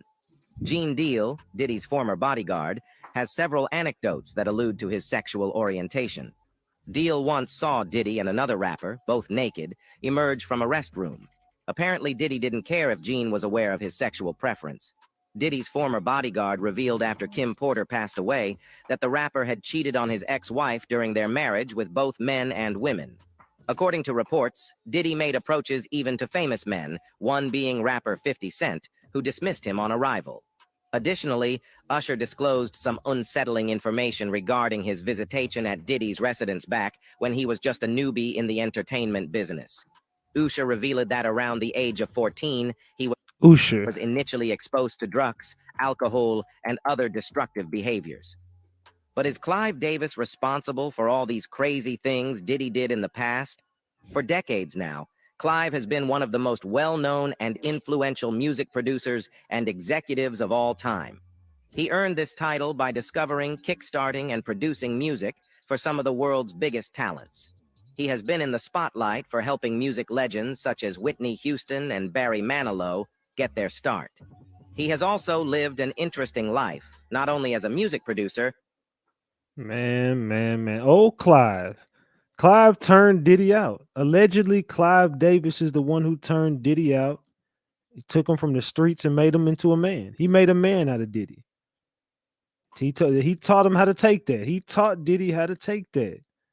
Man. Let's go. Let's continue this, man. We got more on Diddy tonight, y'all. We got an explosive show on Diddy tonight. So it looks like Diddy's situation is just worse than we could ever think. Because according to new reports, Diddy gave Usher an STD when he was just a teenager. So y'all know how there have been rumors of Diddy being involved in an inappropriate relationship with Usher? Looks like we finally have some confirmation as to what went down between them. Okay, so back in the day... Okay, so now y'all know. When Usher went to Puffy's flavor camp, how do you think his mama found out about it? His mama found out about it because Usher had an STD when he went home. And his mom had to find out he got that at Puffy's flavor camp. That's how she found out about intimate encounters that took place between Diddy and Usher when he was living there at Puffy's flavor camp. And his mom settled out of court. He paid her a nice chunk of change to keep her mouth shut. Did y'all know that? I don't even know if y'all knew that.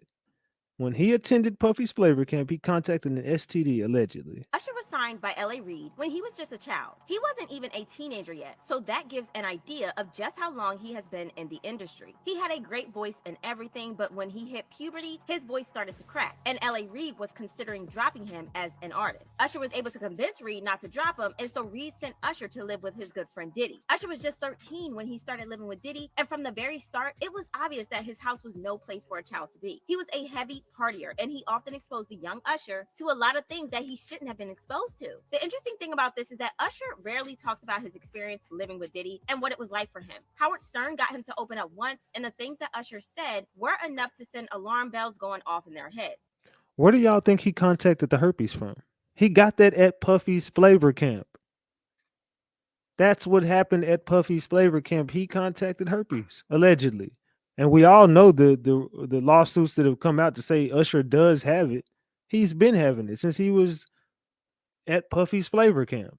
Puffy's place was like just filled with chicks and orgying like nonstop, right? Nah, not really. I Come mean, on. but there, hey, it was curious. I got a chance to see some things. Yeah, but you were 13. What were you I seeing? went there to see the lifestyle, Right. And I saw it, and it was. But I don't know if I could indulge and understand what I was even looking at. It was pretty wild. There were very curious things taking place, and I didn't necessarily understand it. And before y'all start asking why his parents didn't get him out of that situation, he revealed that his parents had no idea what was going on because Diddy forced him to hide the truth from his parents. They didn't know nothing about this. Oh. I was having a good time. You know what I mean? At the time, Usher didn't really go into details about what happened to him with Diddy, but he did say that he would never let the same thing happen to his kids. And that's how we know that he saw and went through some pretty bad stuff. You're a dad now. Would you ever send your kid to Puffy camp? Hell no. The first time he gave us a hint about his experience with Diddy was the time he had an interview. He was reluctant to open up about it, and the interviewer noted that Usher became surprisingly restrained. I want to save some stuff for my book one day, he said. I'll put it this way. There was a lot of sex. And I'm sure y'all saw that viral video when Diddy hinted that he and Usher used to sleep in the same bed. That's my brother right here from day one. We used to wake up and, pause, but like back in the days when he was like 10 and I was a little bit older, his older brother, we used to fight over the frosted flakes. Or the time he said this. This ain't for nobody else but you. You take your time, boy. And I was video when Diddy hinted that he and Usher used to sleep in the same bed. That's my brother right here from day one. We used to wake up and pause, but like back in the days when he was like 10 and I was a little bit older, his older brother, we used to fight over the frosted flakes. Or the time he said this. This ain't for nobody else but you. You take your time, boy. You take your time, boy.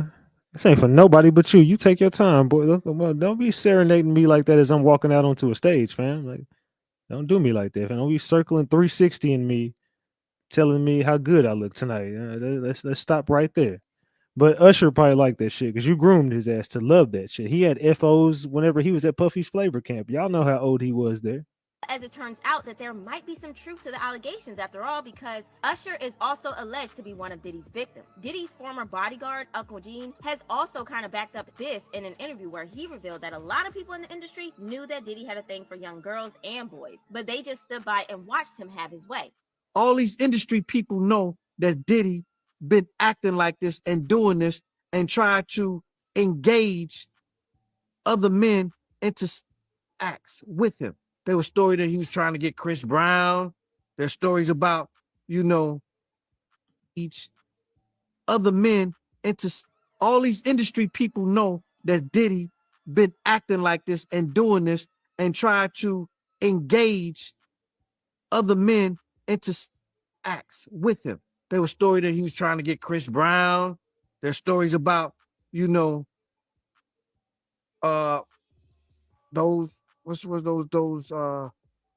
those young boys that he had, a group B5 or something like that, trying to get them. Yo, it's a lot of stories that goes around. And allegedly, Usher got herpes from one of the freak-off sessions when he was just 15. And Kim Porter knew about this, and she was going to put it in the book that she was writing before she passed away. So what was in Kim's book? You want to hear it? Here it go. Now, I cannot confirm or deny what's in this book, but ain't nobody fit Natasha K. Me. So in this book, it detailed his relationships with men, footage of those encounters. It had the names of the men he slept with, a disease. Allegedly, Diddy giving Usher a disease. You remember how some women and one man was in Kim's book. You want to hear it? Here it go. Of the freak-off sessions when he was just 15. And Kim Porter knew about this, and she was going to put it in the book that she was writing before she passed away. So what was in Kim's book? You want to hear it? Here it go. Now, I cannot confirm or deny what's in this book, but ain't nobody fit Natasha K. Me. So in this book, it detailed his relationships with men, footage of those encounters. It had the names of the men he slept with, a disease. Allegedly, Diddy giving Usher a disease. You remember how some women and one man sued Usher back in 2017 for not telling them that he had herpes before engaging in intimacy with them. The lawsuits were either dismissed or settled out of court, but that was how we found out that Usher had herpes. Well, allegedly, he got an STD during one of the freak-offs with Diddy. It's unclear whether it was Diddy himself who gave him the STD or one of the many escorts. And child, you already know the internet had a lot to say. Whole time we thinking different about Usher back then, about herpes, and he got it from Diddy. I struggle to believe that's what I heard, although it's no longer news that Usher got some herpes from intimacy between him and Diddy. And now we know where Usher got herpes from, probably as a child too with Diddy. Sick, sad industry, y'all praise. Yeah, Diddy is going down hard after these allegations because he is already getting canceled left and right. Brands are dropping him. Nobody in Hollywood wants to associate with him. The Grammys are banning him, and he even got kicked out by his own company. This is one messy roller coaster, but y'all. Man. Nah, they talking about B5, them little boys. It was a group Diddy signed, not B2K. It was a group named B5. Look them up. Diddy assigned some group named B5, y'all. And some other little boys Diddy used to allegedly woo. Let's continue this Clive Davis talk though, man. Let's get back into the Clive Davis side of things. Are y'all ready? Get the likes up. Let's continue.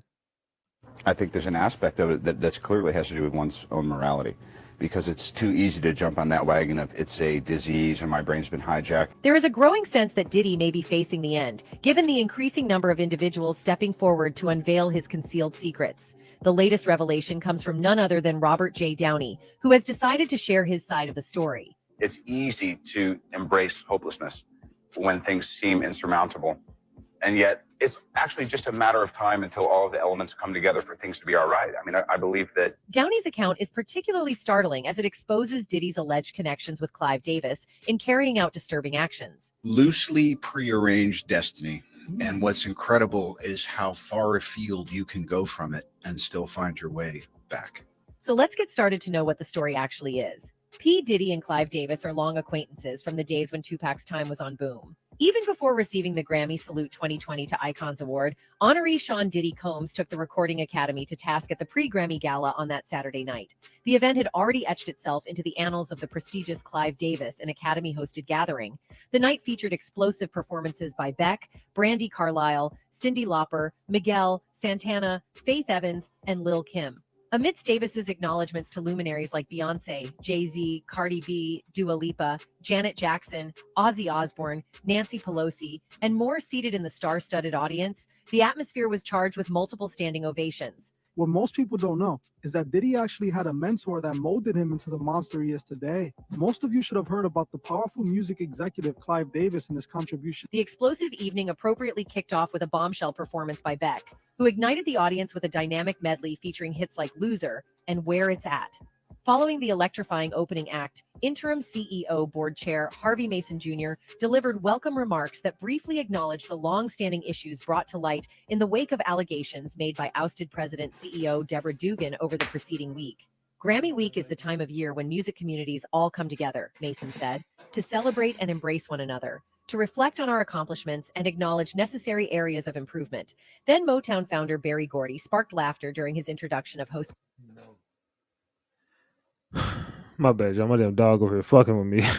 Man. He trying to lay up under me. No, sir. All right. Let's go. Let's continue this shit, y'all. Let's continue this story right here. Clive Davis. Man, Clive Davis got a long history. Clive Davis' history might be longer than Diddy's, man. He been around for a long ass time. Him and all them other higher ups in the music industry. Diddy just been looking sweet on these fellas, man. Diddy looking sweet out there. Clive Davis. Once again, here we are at this always happy event, seeing so many people you know, care about, and love, but never talked to all year. From there, it was Davis's show as he moved back and forth, alternately introducing stars coming on stage and those sitting in the audience. As Davis noted, it helps to know with whom you're sharing music. But there is a long-standing story behind all this respect, and this can be understood through Jaguar Wright. In her revelatory interview, where she openly criticized several members of the Hollywood elite for their dubious and occultic practices, Jaguar Wright disclosed a shocking claim that Diddy is involved in tea for Hollywood elites. This assertion may initially seem weighty and perhaps too extreme to be entirely accurate. However, considering the recent lawsuit filed by Cassie, accusing him of AT and other egregious acts, there appears to be a disturbing pattern emerging. Doubtful. In her interview with Real Life Production at the 114 mark, Jaguar Wright accused Diddy of engaging in tea for Hollywood elites, hosting peculiar parties where transactions involve only S and money, and allegedly orchestrating harm to those who tried to expose him. These are grave allegations to level against anyone, let alone someone as wealthy and powerful as Diddy. Making such statements carries significant risk, akin to placing a target on one's back. However, Jaguar Wright, along with Downey, appears unafraid or indifferent to potential repercussions. This fearlessness might stem from the belief that their claims about Diddy hold truth. Diddy's history reveals a pattern of abusing his power and status, creating a hostile environment for those around him. Wright and Downey made unsettling allegations, accusing Diddy of leveraging his position as the owner of Bad Boy Entertainment to coerce staff and emerging artists into engaging in intimate acts merely to satisfy his ego. Wright recounted an incident where a female lawyer within Bad Boy Entertainment, whose identity she protected, confided in her about witnessing Christopher Williams performing a S act on Diddy in exchange for a demo deal. According to Wright, with Bad Boy Entertainment, whose identity meant to coerce staff and emerging artists into engaging in intimate acts merely to satisfy his ego. Wright recounted an incident where a female lawyer within Bad Boy Entertainment, whose identity she protected, confided in her about witnessing Christopher Williams performing a S act on Diddy in exchange for a demo deal. So in order to get the demo deal, he had to top off Diddy. And people witnessed it. Diddy been doing this type of stuff, man. This ain't nothing new under the sun. Diddy been doing this. If you want to get signed a bad boy, you had to be a bad boy. According to Wright, the lawyer was a talented young woman on the cusp of a promising career, making the revelations even more disturbing. She was a wonderful woman, and she was a brilliant attorney, and she thought she was signing up for the ride of her life, she continued. You know, she was going to be head of legal at Bad Boy Entertainment and be a female, like that was a big deal, until she accidentally walked in on her boss's office and caught him getting head from a movie star, which he said... Man, hold on. Hold on, y'all. What's going on in Hollywood, man? Hollywood. I told y'all this shit. You can't make this shit up, y'all. You can't make this shit up, y'all. But yeah, allegedly Diddy, you know what I'm saying, got caught up, you know what I'm saying, fucking with, you know what I'm saying, whoop-de-whoop-de-whoop. You know how Diddy get down. He like fucking with the male artist, man. Diddy just like getting down. Here is a very disturbing blind item from 2016 that was recently revealed as part of Crazy Days and Nights Anniversary Month blind item reveals. And it is allegedly about Ashanti, Aaliyah, Irv Gotti, Ray J, Sean Diddy Combs, and Jennifer Lopez. And this blind item basically alleges that Ashanti was sold and abused and blacklisted from the music industry. This is from June 6th of 2016. In the wake of the passing of Aaliyah, certain record producers were looking for someone else who could step into her shoes in more ways than one. As I have told you before, Aaliyah was SA'd as a minor by several producers and was treated like a piece of meat to be bought and sold by different moguls up until the time she passed away. A couple of years after she passed away, a fairly large record producer started making some calls about a singer he had working out of his studio. And this is allegedly Ashanti. She was 15 and eager, and soon different label heads were scouting her. When they heard her voice and then saw how she looked, they started scouting her even harder. She was sleeping with one of the producers, the one who made the initial calls, and this is allegedly Irv Gotti. Soon she was sold to this pseudo corn star and celebrity sibling. And this is allegedly Ray J. He loves controlling vulnerable women. It is his specialty. Anyway, he started controlling the career of this singer. He brought her to the attention of this A-plus list rapper and mogul. And this is allegedly Diddy. And he signed her to a deal. By the time all of the ink was dry, she was just shy of being legal. Didn't stop the mogul. He liked to sample the new talent. He was sampling her on a fairly regular basis. But he was also involved with the current A-plus list singer who was in his face every day. And this is allegedly Jennifer Lopez.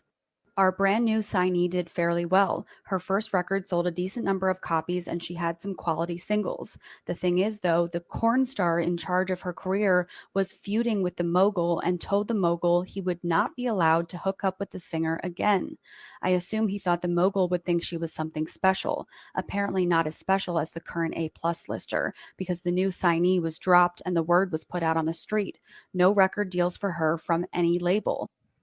So let's run that back, y'all. I don't think y'all understand what the hell they did with Ashanti too at the age of 15. Allegedly. After she passed away, a fairly large record producer started making some calls about a singer he had working out of his studio, and this is allegedly Ashanti. She was 15 and eager, and soon different label heads were scouting her. When they heard her voice and then saw how she looked, they started scouting her even harder. She was sleeping with one of the producers, the one who made the initial calls, and this is allegedly Irv Gotti. Soon she was sold to this pseudo corn star and celebrity sibling, and this is allegedly Ray J. He loves controlling vulnerable women. It is his specialty. Anyway, he started controlling the career of this singer. He brought her to the attention of this A-plus list rapper and mogul, and this is allegedly Diddy, and he signed her to a deal. By the time all of the ink was dry, she was just shy of being legal. Didn't stop the mogul. He liked to sample the new talent. He was sampling her on a fairly regular basis, but he was also involved with the current A-plus list singer who was in his face every day, and this is allegedly Jennifer Lopez. Our brand new signee did fairly well. Her first record sold a decent number of copies and she had some quality singles. The thing is, though, the corn star in charge of her career was feuding with the mogul and told the mogul he would not be allowed to hook up with the singer again.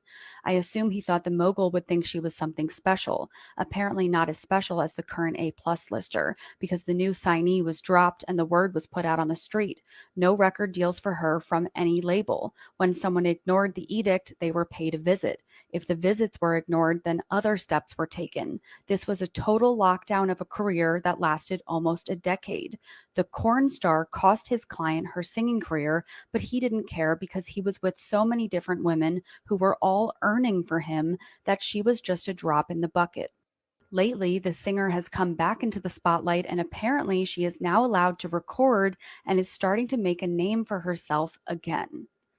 And this is allegedly Ashanti, Irv Gotti, Ray J, Sean Combs, and Jennifer Lopez. And y'all know Jennifer Lopez was getting them songs written by Ashanti as well. If you know, you know. Man, this shit is deeper than y'all know, man. Y'all better stay woke on this whole Diddy shit goes back, and it got a lot of names in it. There's a lot of names. If you expose Diddy, you exposing a lot of motherfucking names right now. Get the likes up, y'all. Smash the like button. Let's go. Diddy settled his lawsuit with Cassie less than 24 hours after she filed, and she initially sued for $30 million, but it is rumored that the settlement was upwards of $100 million. And now, according to the blind items, Diddy is not doing very well financially. The mogul and wannabe rapper is apparently not so mogulish at the moment because he is going to file for bankruptcy. And again, this is allegedly Sean Diddy Combs. And the related headline reads, Sean Diddy Combs appears downcast in Miami after settling abuse and R-word lawsuit with Cassie. Sean Diddy Combs didn't appear to be too happy despite settling the explosive R-word and abuse lawsuit filed by his ex-girlfriend Cassie. In photos obtained by Page 6, the I'll Be Missing You rapper appeared stressed and solemn as he hid his face in his hands while sitting outside of his home in Miami on Saturday. And I did read a blind item last week that alleged that these paparazzi shots were staged. The photos mark the first sighting of the rapper since the Me and You singer, born Cassandra Ventura, filed her bombshell lawsuit on Thursday, alleging he had subjected her to years of physical, sexual, and mental abuse. Just 24 hours after Ventura's filing, the explosive lawsuit was settled. In separate statements, both parties noted that they reached an agreement amicably. I have decided to resolve this matter amicably on terms that I have some level of control, Ventura said, adding, I want to thank my family, fans, and lawyers for their unwavering support. The music producer echoed the sentiment, stating, we have decided to resolve this matter amicably. I wish Cassie and her family all the best. Love. Combs' lawyer later released an additional statement emphasizing that the settlement is not an admission of guilt. Just so we're clear, a decision to settle a lawsuit, especially in 2023, is in no way an admission of wrongdoing, Braffman said in a statement to Page 6 on Saturday. Mr. Combs' decision to settle the lawsuit does not in any way undermine his flat-out denial of the claims. He is happy they got to a mutual settlement and wishes Miss Ventura the best. Of course you wish her the best, Diddy. You going broke. Diddy is about to file for bankruptcy. Diddy is running out of money. Diddy is starting to understand that the grass ain't greener. The grass ain't greener, Diddy. Now you starting to understand them dudes own you, Diddy. They own your ass. Let's keep it a buck. They own your ass. Let's check in with Tasha K. What is Tasha K talking about? Let's check in with Tasha K real quick, man. Joe. Everybody mad because Joe ain't saying nothing about Diddy. Are you surprised? He's trained. You understand what I'm saying? Diddy trained them not to speak on him, even if it's true or not true. In the world of celebrity gossip, where whispers become shouts and whispers again, the latest commotion centers on Tasha K's fiery accusations against Joe Budden. With her words slicing through the air like a knife, Tasha K, the controversial YouTuber known for her no-holds-barred style, has hurled a scathing critique at Budden for his conspicuous silence on Diddy's essay allegations. This is a puppet right here, Tasha K declared, targeting Budden with a precision that left little to imagination. Don't touch me. You come in here and give reactive to the internet. I do. I don't. I dictate this. Tasha K, whose own legal battle with Cardi B catapulted her into the spotlight, suggested a deeper, darker reason for Budden's reticence. There's another angle to this. When you have been accused of beating women too, you know how it feels for the internet to be dragging you and calling you a woman beater, she stated. Her words weren't just speculative. They were anchored in Budden's own controversial past, which included allegations of abuse from his ex-girlfriend, Tahiri Joes, who claimed to have suffered a fractured rib and a broken nose during their relationship. And then watch your ex say something like, Tahiri will fight a man. I didn't fight him. I was scared to death. Video model Esther Baxter also alleged abuse at Budden's hands, a claim he has vehemently denied. The implications of Tasha K's allegations against Budden were clear. She was drawing a direct line from Budden's past to his present, suggesting that his history was influencing his current stance on Diddy's situation. So Joe Budden had his shit, Diddy. These dudes like to essay women and whoop-de whoop-de whoop-de whoop-de whoop. Whoop-de whoop-de whoop. Hey y'all, by the way, that Chat Trap official, salute to Sapphire. She just hit 50K on her damn short over there on that damn over there on Chat Trap. Salute to Sapphire, y'all. Throw them gems up. Sapphire dropping them gems, y'all. Go support Chat Trap official, y'all. He loves women. Drop the link to Chat Trap and y'all go, hey, drop the link in the chat to Chat Trap and let the people go subscribe over there. Everybody go subscribe to Chat Trap official. Beaters too. You have to understand that's his world, Tasha K asserted, painting a picture of Budden as a man caught in a web of his own making, a web that connected him to Diddy in more ways than one. Her claims pointed to a perceived hypocrisy and self-preservation in Budden's actions, a reluctance to speak against Diddy, possibly rooted in his own controversial history. I wanted the ability to pull all of that down if I saw it fit to do that. Tasha K's criticism of Budden didn't emerge in a vacuum. It was a crescendo in a symphony of tensions that had been building up over time. The two content creators had previously clashed over an Act interview, with Budden refusing to release an episode of his podcast featuring Tasha K. This backdrop of personal conflict added another layer to Tasha K's accusations, suggesting that there was more at play than just commentary on Budden's silence. As the scandalous waves from Tasha K's bombshell accusations against Joe Budden ripple through the celebrity world, a more ominous shadow looms large, that of Sean Diddy Combs. The influence and allegations surrounding this music mogul paint a disturbing tableau, one that perhaps explains the eerie silence of figures like Budden.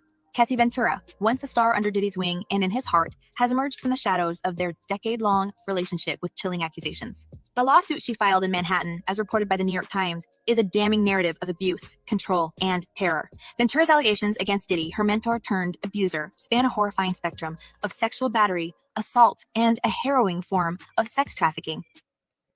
Stay woke, y'all. Somebody said Joe Budden got one hit and he on top.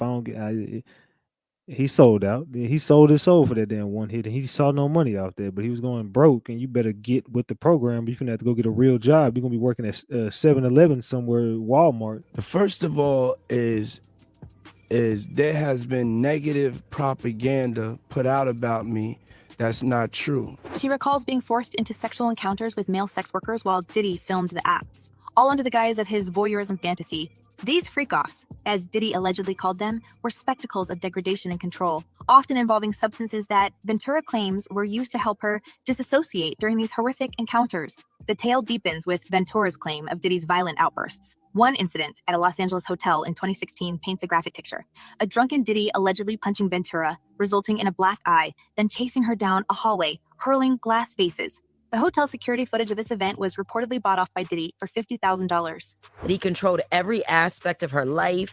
He is accused of frequently beating her and would hide her in hotel rooms for days until the bruising and signs of abuse were gone. Ventura's assertion. Diddy. Do we got any Diddy fans in the building?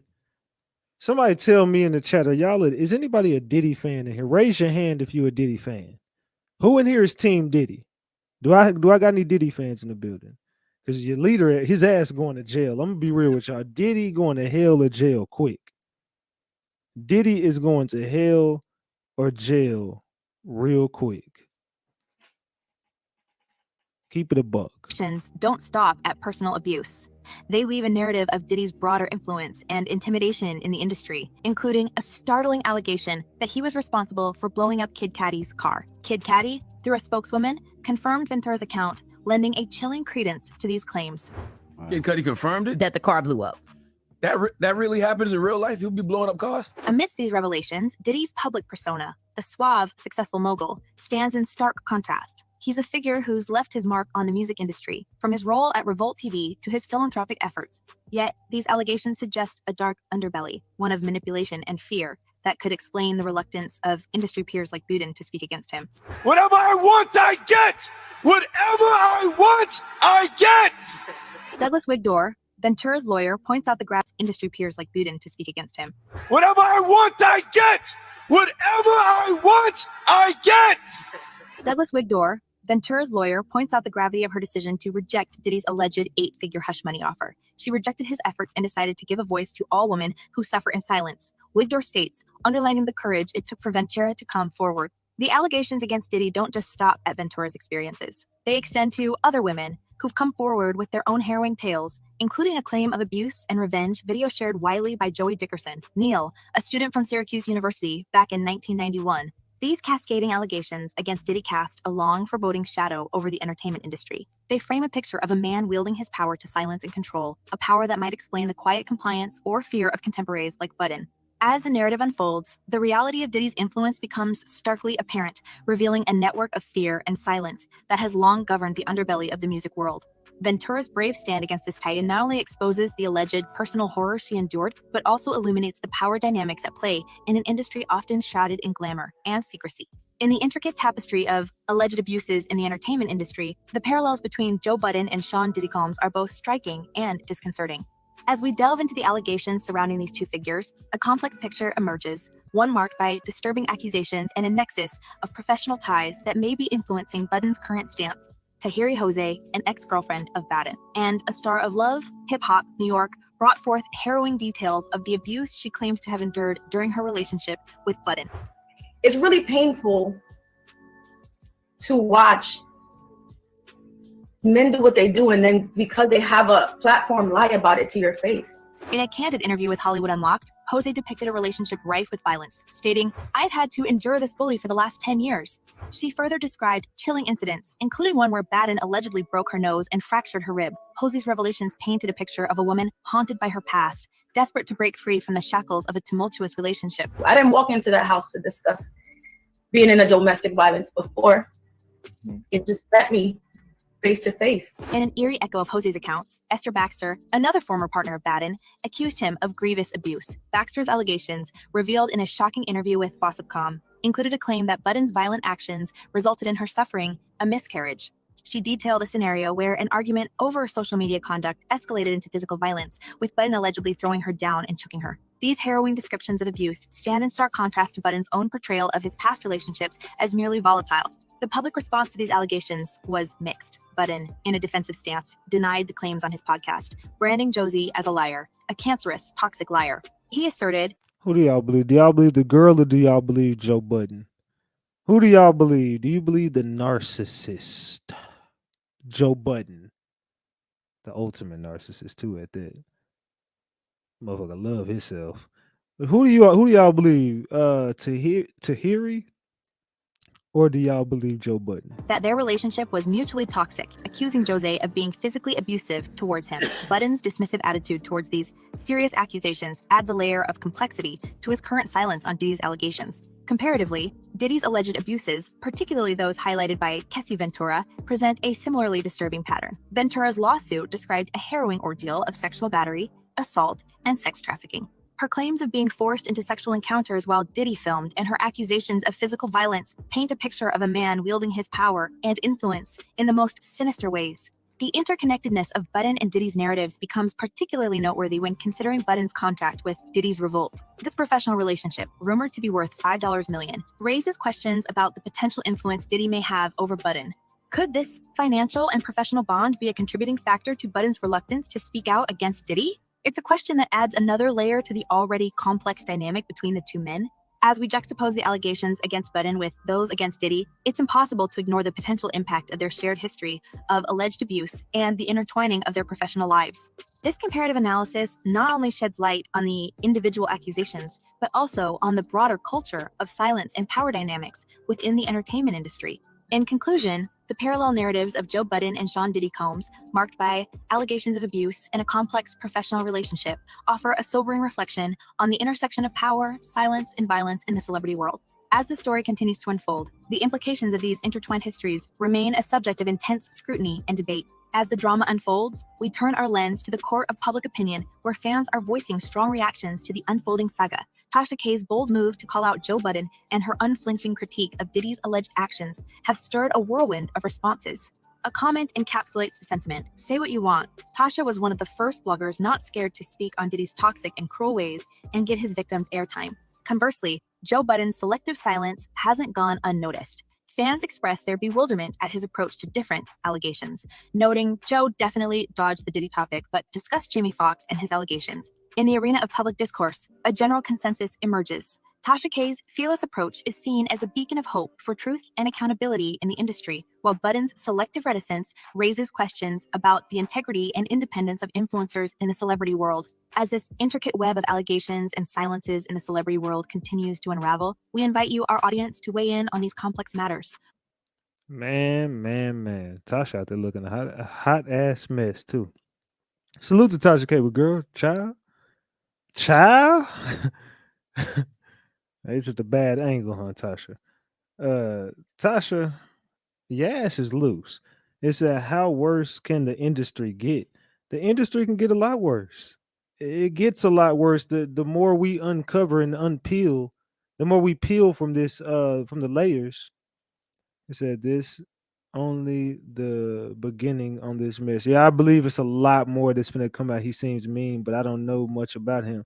Joe is a cuckoo. Yeah, Joe crazy as hell. So I believe the woman. Yeah, Joe ass is crazy as hell. Man, I'm gonna be honest, man. That dude is crazy as hell. Hey, y'all, we just hit 400,000 on that short we did over here. Look, Sapphire hit 50K. We hit 400K. Man, look, we going up. I told y'all we finna take over this motherfucker, dog. Hold on. Let's get to the next. I know I got another video. Give me 1 second, y'all, while I find this damn video. Let's keep it a buck. All right, let's go. Y'all ready for the next one? Y'all ready for the next one? Let's continue, Ratchet Gang. Let's continue. All these stories has been around the industry for a long time. All these industry people know that Diddy been acting like this and doing this and trying to engage other men into sexual acts with him. There was a story that he was trying to get Chris Brown. There's stories about, those those young boys that he had, a group B5 or something like that, trying to get them 48 hours. Right now he's having 48 hours. Get the likes up, y'all. This is the story of Diddy, y'all. Surviving Diddy, surviving Puffy. Diddy, him and his boy. Salute to brown skin girl on that 2-piece. I appreciate you. Salute. They're having the times of their lives, like where we hanging out and what we doing. We can't really disclose, but Y'all, things are going from bad to worse for Diddy because his former bodyguard just came out to expose him yet again for hurting and allegedly essaying young boys, including Usher and Justin Bieber. Gene has a whole lot to say on this issue, and y'all are not going to believe the evidence that he has brought because it is just insane, y'all. Do y'all believe that he groomed Usher and played a part in grooming Justin Bieber and assisted grooming other young artists in the industry? Oh, Diddy is going down, down, down, and he is going down hard. It was curious. I got a chance to see some things. Yeah, but you were 13. What were you I saying? went there to see the lifestyle, Right. And I saw it, and it was. But I don't know if I could indulge and understand what I was even looking at. It was pretty wild. Y'all, so it looks like things are getting worse and worse for him. And at this point, he just might as well keep his lawyers on a permanent retainer because at the rate that these people are coming out to expose him, he's gonna need it. I just know his lawyers are going to be making millions upon millions of dollars off of this scandal alone. And that's true. That's why Diddy's going broke. He's losing. He already lost 100 million. He lost 100 of that. He ain't even a billionaire no more. Diddy is not going to be on. He's not going to be heavy on Forbes no more. What was Diddy's net worth? Let's see. What was Diddy's net worth? And that's with all his endorsements and stuff. Diddy net worth 2023. Diddy's net worth was $900 million. So now you would take that down to 8, then start taking off Revolt, start taking off Bad Boy because he ain't making no money on that. That shit finna stop getting funded. You could start taking out Sean John. They taking them clothes off the racks. They not even selling no more. You could take away Ciroc. He don't even have nothing to do with that. So his shit finna go down to like 200 million. Lawyer fees. This dude finna be out of a lot of money. Now, the reason it's getting worse is because his former bodyguard, Gene, is back at it again and is now coming up with more accusations of how Diddy allegedly essayed multiple young boys in Hollywood. Now, Gene is no stranger to exposing Diddy because he has been doing it for years. But then those were just juicy stories of how Diddy was on the DL and how he used to have sex parties with several top Hollywood artists. But this time it is more sinister because Gene is now revealing that Diddy used to have things with minor boys as well. Now, like I said, these rumors aren't exactly new because there has been talk for years about how Diddy allegedly groomed Usher and Justin Bieber when they were kids under his mentorship. In fact, federal investigators had sufficient reason to believe this because they investigated him back in 2013. At the time, there were reports that Diddy was being investigated by federal agencies for allegedly sleeping with young boys. So the feds already been on Diddy tail. Salute to Honey Trap for gifting 5 memberships. Female Noah the Street Oracle got a membership. Cece got a membership. Miss Parker got a membership. Pure Hearts Club got a membership. LT Savage got a membership. Salute to y'all. Salute. According to reports, during a debriefing session with federal investigators, James Rosemond, the music manager turned cocaine kingpin, was reportedly questioned about the sexual preferences of entertainers, including whether Sean Diddy Combs was having intimate relationships with underage boys, according to a U.S. District Court filing. A prosecutor then asked about entertainers' intimate preferences, including but not only Sean Combs having intimate relationships with underage boys. Has anybody wore anything Sean John related? I'm gonna be real. I haven't even seen no Sean John. I don't wear no damn Sean John. I ain't wore Sean John since I was in school. I was probably like middle school, high school wearing Sean John or something like that. I don't remember when the fuck it was, man. Probably was high school. I don't fucking know.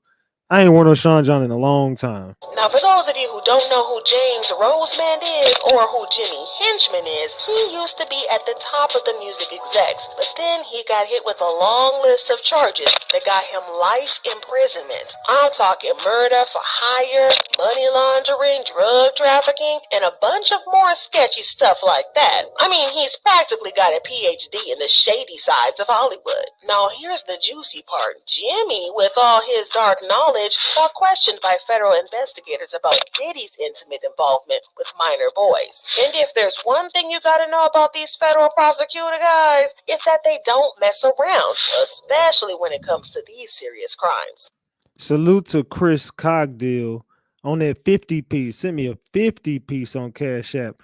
I appreciate you for sending that 50 piece on Cash App. You know, I like the 50 piece McNugget. Salute, I appreciate you. Salute. Now, these feds weren't questioning him because of what they saw on headlines on the news or anything like that. They probably had some serious dirt or credible reasons to believe that Diddy was knee-deep in some shady business with young boys. The feds don't just knock on your door for casual chat. They've usually got the goods if they're at your door, and they're definitely hunting for them. So the rumors were around at the time, and a couple of people in the industry even came out to talk about it. One such person was Orlando Brown, who claimed that Diddy allegedly gave him some mouth action when he was just a teenager.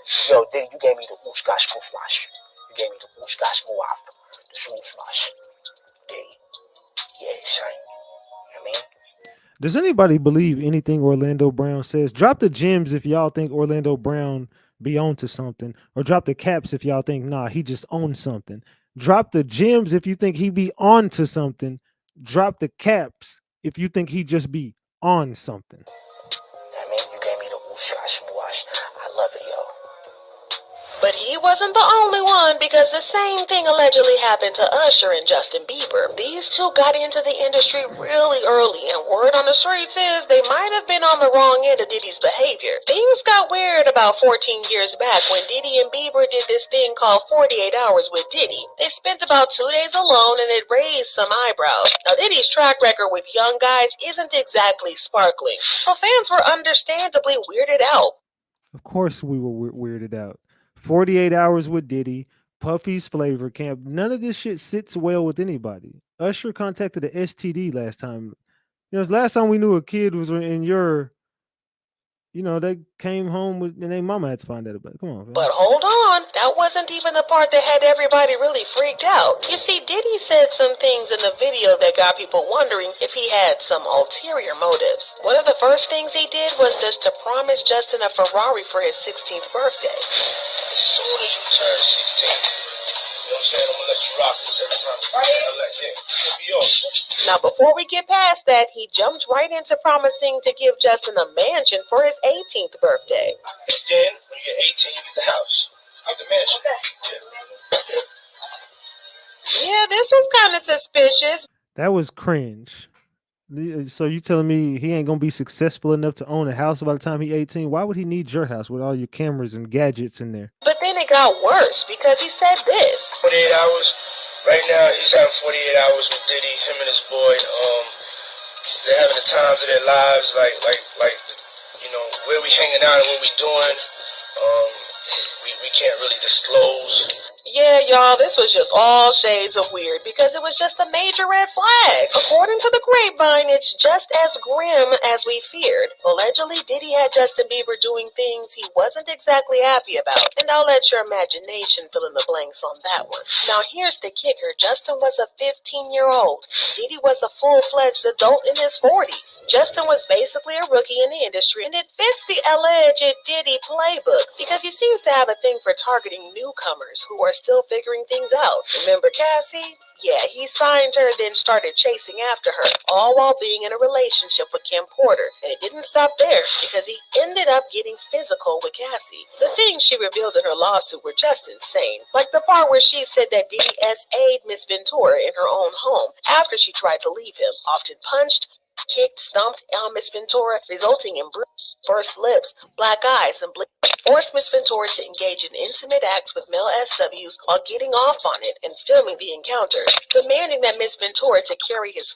in her purse just to make her uncomfortable and demonstrate how dangerous he is, and introduced Miss Ventura to a lifestyle of excessive alcohol and substances, and required her to procure illicit prescriptions to satisfy his own addictions. So while he didn't put hands on Justin or Usher, they had it as bad as Cassie did, especially Usher, allegedly.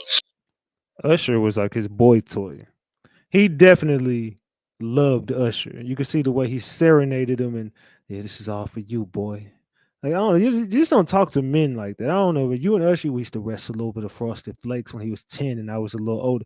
Fam, you shouldn't be wrestling with 10-year-olds over some cereal and shit. Just let them eat, brother. You know how Cassie said that he held her career over her head every time she tried to leave? The lawsuit said Miss Ventura left her home in Comstock and went to hide away at a friend's house in Florida. James Cruz, president of Bad Boy Management, tracked Miss Ventura down and told her that her single would not be released if she did not answer Mr. Combs' phone calls. A woman who worked at Sony Music reached out to her with a similar ultimatum concerning her record. Incredibly, Mr. Combs even convinced one of his attorneys to call Miss Ventura at this time. This lawyer told Miss Ventura that it's in your best interest to call Mr. Combs back. Each time Miss Ventura tried to run away, I want to ask something. What the fuck does wrestle over the Frosted Flakes even mean? I'm sorry, I gotta cut this real quick. I want to know seriously. What do you? So someone wakes up in the morning and says, "I'm gonna go get some cereal." No, you're not gonna get cereal. I'm gonna get cereal. No, and y'all just start wrestling. If you're 19, 20, and there's a 10-year-old, what in the fuck is a 19 or 20-year-old wrestling over some damn cereal that they didn't had for 20 damn years? They've been eating this damn cereal for. Why would you need to wrestle over a 10-year-old over some? What does that mean, y'all? Can someone in the chat tell me what wrestling over the Frosted Flakes means? Mr. Combs and his powerful network would Throw the bowls of cereal up in the chat. force her back to him. Well, allegedly, that's the same thing that Diddy did here. You see, Justin was new to the industry at the time, and there were reports that Diddy held his career over his head. Yeah, somebody said it ain't the fact that they was just wrestling over Frosted Flakes. It's the fact that he said they woke up together. Yeah, that too. That part too. You waking up with it's a 10-year-old, and you waking up, and y'all start wrestling in the bed over some. Well, allegedly, he did the same thing to Usher, and in Usher's case, it was even worse because Usher literally lived with Diddy for years. According to reports, he allegedly held Usher's career over his head and forced him into an intimate relationship. Usher had no choice because he was only 13 years old at the time, and he was desperate to save his career. Now, Usher had been signed by L.A. Reid, who was one of Diddy's closest friends when he was just a child. But Usher hit puberty, his voice started to crack, and he lost his cute little baby face. L.A. Reid was going to drop him from the label, but Usher begged and finally got Reid to not drop him. Reid then decided to send Usher to live with his friend Diddy in New York. The idea was for Diddy to teach Usher the ropes of the industry and help him grow as an artist. But this was a bad idea from the start because in all that stuff that a 13-year-old should have never been introduced to. But as it turns out, the partying was the least concerning thing that was going on over at Puffy Camp, because there was so much more that Usher was allegedly getting exposed to.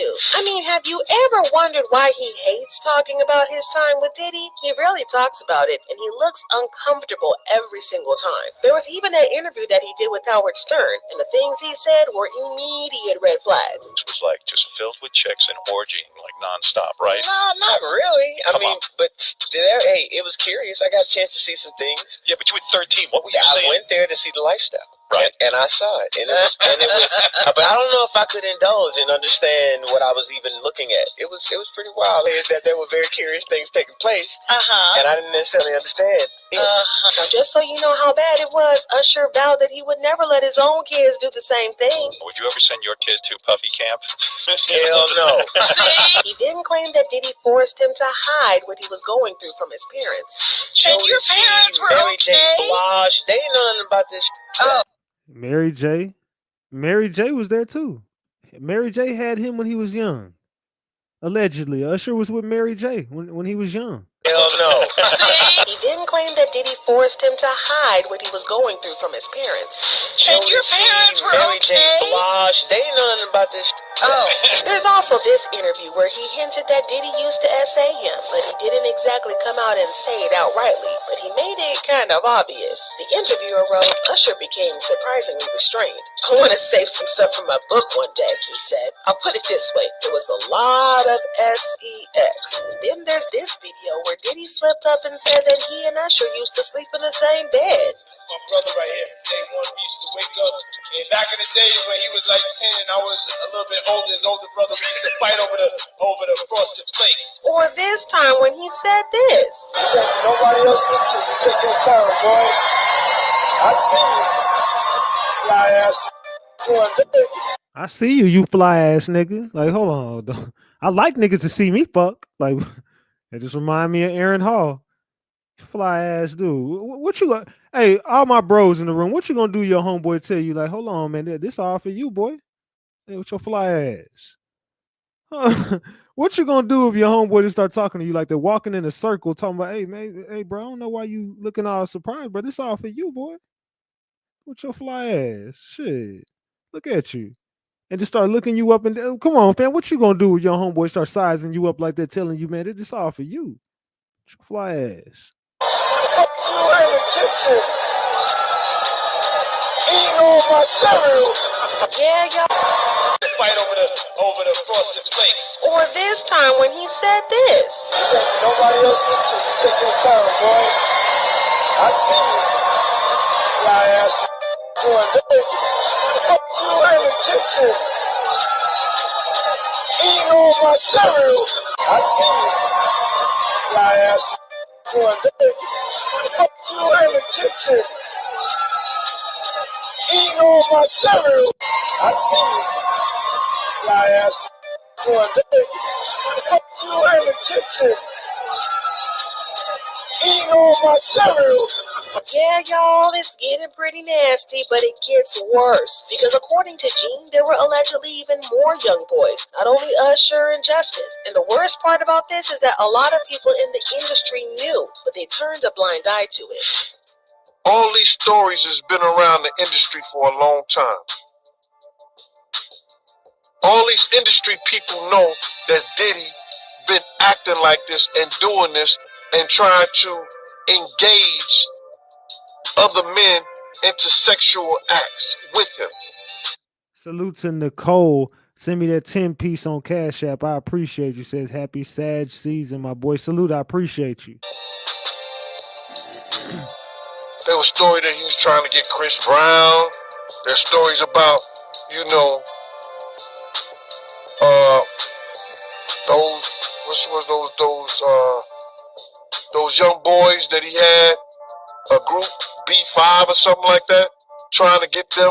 It's really all just crazy, and it goes to show how messed up the industry really is. They watched this happen, and now he has been exposed, and they are avoiding him. They don't want to be associated with him. He's even getting banned from the Grammys, and according to reports, several Academy officials are pushing to remove the billionaire superstar from the Grammy guest list. The formal invitations go out this month. There's conflict at the Academy as several voting members do not think it would be appropriate to invite Diddy. Some, including several high-profile African-American members, fear that inviting him sends the wrong message to audience and the charities it supports. Several publicists have asked that their artists aren't seated by him. It's a logistic nightmare. Fans are horrified by these revelations, and they left comments saying, I swear the next doc they're going to make is Surviving Diddy. That dude is creepy as F, and nobody talks about it. Usher and Justin Bieber, dude. Something ain't right. What we get to know is pretty scandalous and bad, but imagine the whole story in truthful entirety. I can't even imagine. And this person thinks that Hollywood elites are trying to take Diddy out. And they said, from the looks and sounds of things, something is going to happen to this man. Some very powerful people are going to make this man disappear. He doesn't seem to have the same protection he's had all these years. Let's be real. Jail could actually save his life. Regardless, as a whole, these industry men are disgusting and deserve whatever's coming to them. Y'all, this situation is crazy. But do you think that Usher and Justin could ever testify against Diddy? Or do you think that they're just going to pretend like nothing ever happened? Drop your thoughts and comments below and then check out this next video. Man. What the hell y'all think about this, man? Tell me what y'all think about this, man. Man. Man.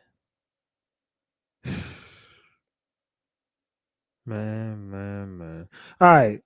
Ratchet gang. Let me read some comments. How y'all feeling about the content? Says Clive wanted that brown. Whoa. Freckles. He wanted them brown cakes. It said Clive Davis gonna take him out soon. It says boycott cereal. They said this is wild. Now that's what I want to know. Where is Miami?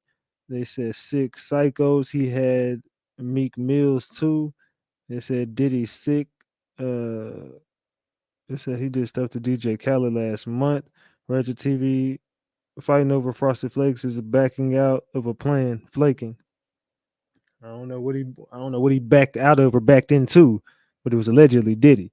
It's a dude not talking about actual cereal. Look, I don't know what cereal or sugar they talking about. I don't know what sugar and milk they talking about, but I don't want nothing to do with it. Whatever Frosted Flakes they was talking about, I don't want nothing to do with that. I won't eat Frosted Flakes again. They said they need to take this. They need to take his passport so he don't run. Yeah, he might be up out of here. Oh, and if anybody in the building, if you got your wrench took, hit up Sapphire. She'll tell you in the chat. If anybody got their wrench taken away and you want to know why, just say in the chat, where's my wrench? And she'll politely let you know why it got taken away and what you can do to get it back. All right? Talking about it. That's a Rihanna. And make sure y'all go subscribe to Chat Trap Official, y'all. I need everybody in the building to subscribe to Chat Trap. Sapphire over there going up on the content. I told y'all she was going to be smashing the game on this content. Make sure y'all are subscribed to Chat Trap Official, y'all. I need y'all subscribe to their channel. She just got a 50K view video over there. Make sure everybody over there tap in and go subscribe to her TikTok and her Instagram too. You know what I'm talking about?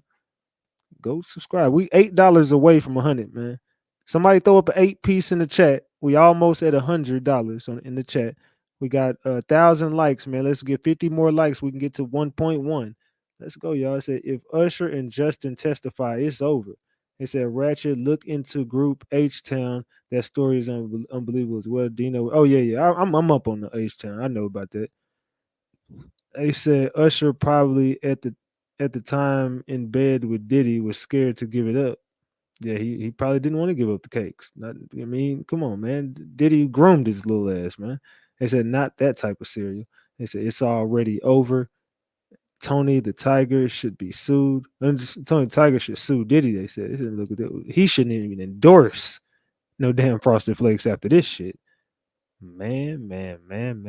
Clive gonna make everyone bring Diddy down. Diddy is out of there. He shouldn't have messed with Clive Davis, and he shouldn't have messed with that Ciroc deal. That's the deal that Clive Davis was behind. It was the Ciroc deal. That's what people don't know. It was that Ciroc deal. So when he walks away from the Ciroc deal, now you just walked away from Clive Davis's money. You just walked away from Clive Davis's money at that point. Let's continue this, man. The time him and Usher was in that bed together, nigga, they said he was putting that rod down Usher back. Nigga, that one girl said that nigga she walked in and nigga Christopher Williams was putting them lips on his rod. He said he did that for power, is how she described it. Cassie come along and say the nigga like to pick up male prostitutes. Bring the male prostitutes home. Let the male prostitutes fuck on me. Some of them I like, some of them handsome, some of them look good, because she probably get to pick the one she want to fuck. And Diddy over in the corner with his Sean John robe on, putting Crisco grease on his dick, because it won't get hard. He doing this nigga because he done had all the luxurious sex. So now he need all these different stimulation, because nigga, once you get 20 million, what turns you on at 5? So that time him and Usher was in that bed together, nigga, they said he was putting that rod down Usher back. Nigga, that one girl said that nigga she walked in and nigga Christopher Williams was putting them lips on his rod. He said he did that for power, is how she described it. Cassie come along and say the nigga like to pick up male prostitutes. Bring the male prostitutes home. Let the male prostitutes fuck on me. Some of them I like, some of them handsome, some of them look good, because she probably get to pick the one she want to fuck. And Diddy over in the corner with his Sean John robe on, putting Crisco grease on his dick, because it won't get hard. He doing this nigga because he done had all the luxurious sex. So now he need all these different stimulation, because nigga, once you get 20 million, what turns you on at 5? Keep it a buck. Diddy got different fetishes now. Allegedly, he into some different shit now. All right, we got that 10-piece up. Salute to Princess Black for that 10-piece. I appreciate you. Salute, salute, salute. Man. What do y'all feel about this content tonight, man? Tell me how y'all feel about this content. Ratchet Gang, we have been going up in a major way, y'all. I do appreciate all the love and support, man. We almost at 85,000 subscribers, y'all. We almost at 85,000. We 150 away from 85,000 subscribers, y'all. We almost there. Salute, man. I'm going viral over here with this damn video. I hit 400,000 views in 24 hours. A little over 24 hours.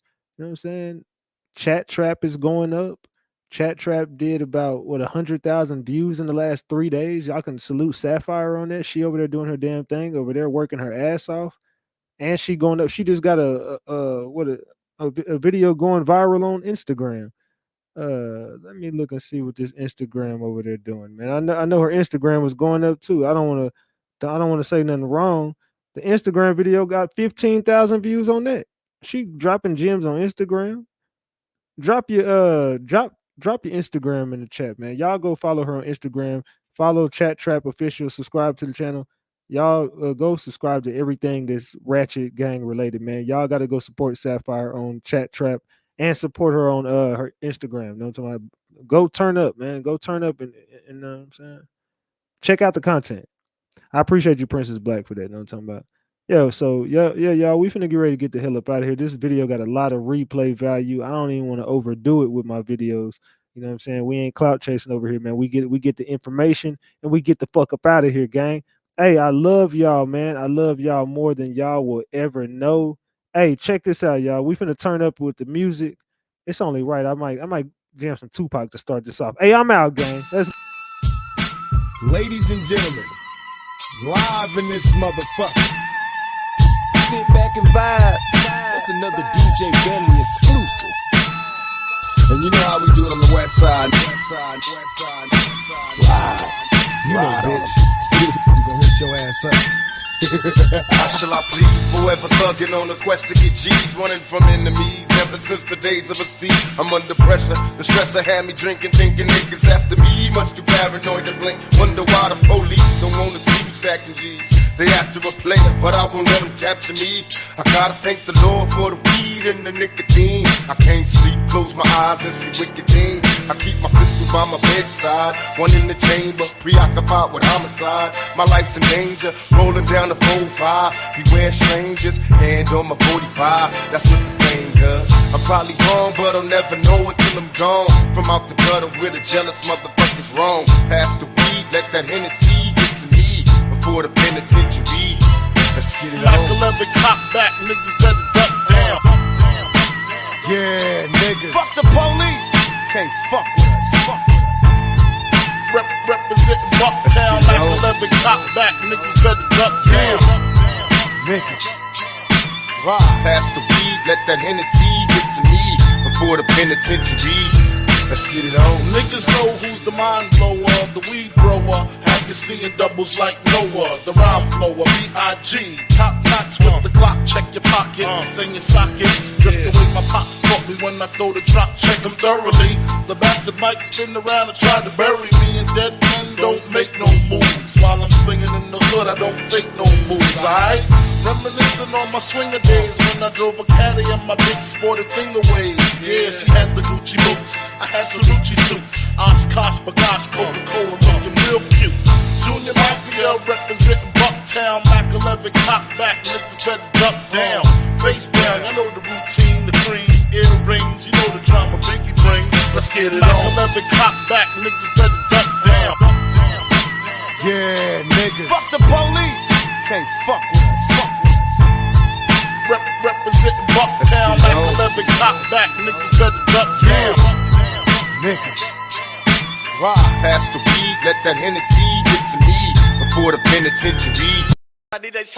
Smoking on the dro, young J.R. Ewing, pimping for my paper and I'm looking for the chewing. Bitch, I got the food, what the fuck I gotta do? Sipping pop pills, smoke good and bass fruit. Good pussy niggas acting all brand new. When they get some money, that's what fuck boys do.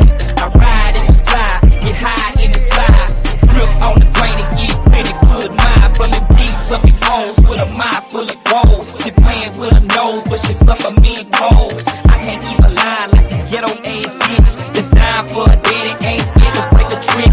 A yellow ass, switching fast, sucking while I'm fresh the gas. In the six, breaking bricks, ballin' in the fucking mix. PFC bitch, you can't act like you don't know.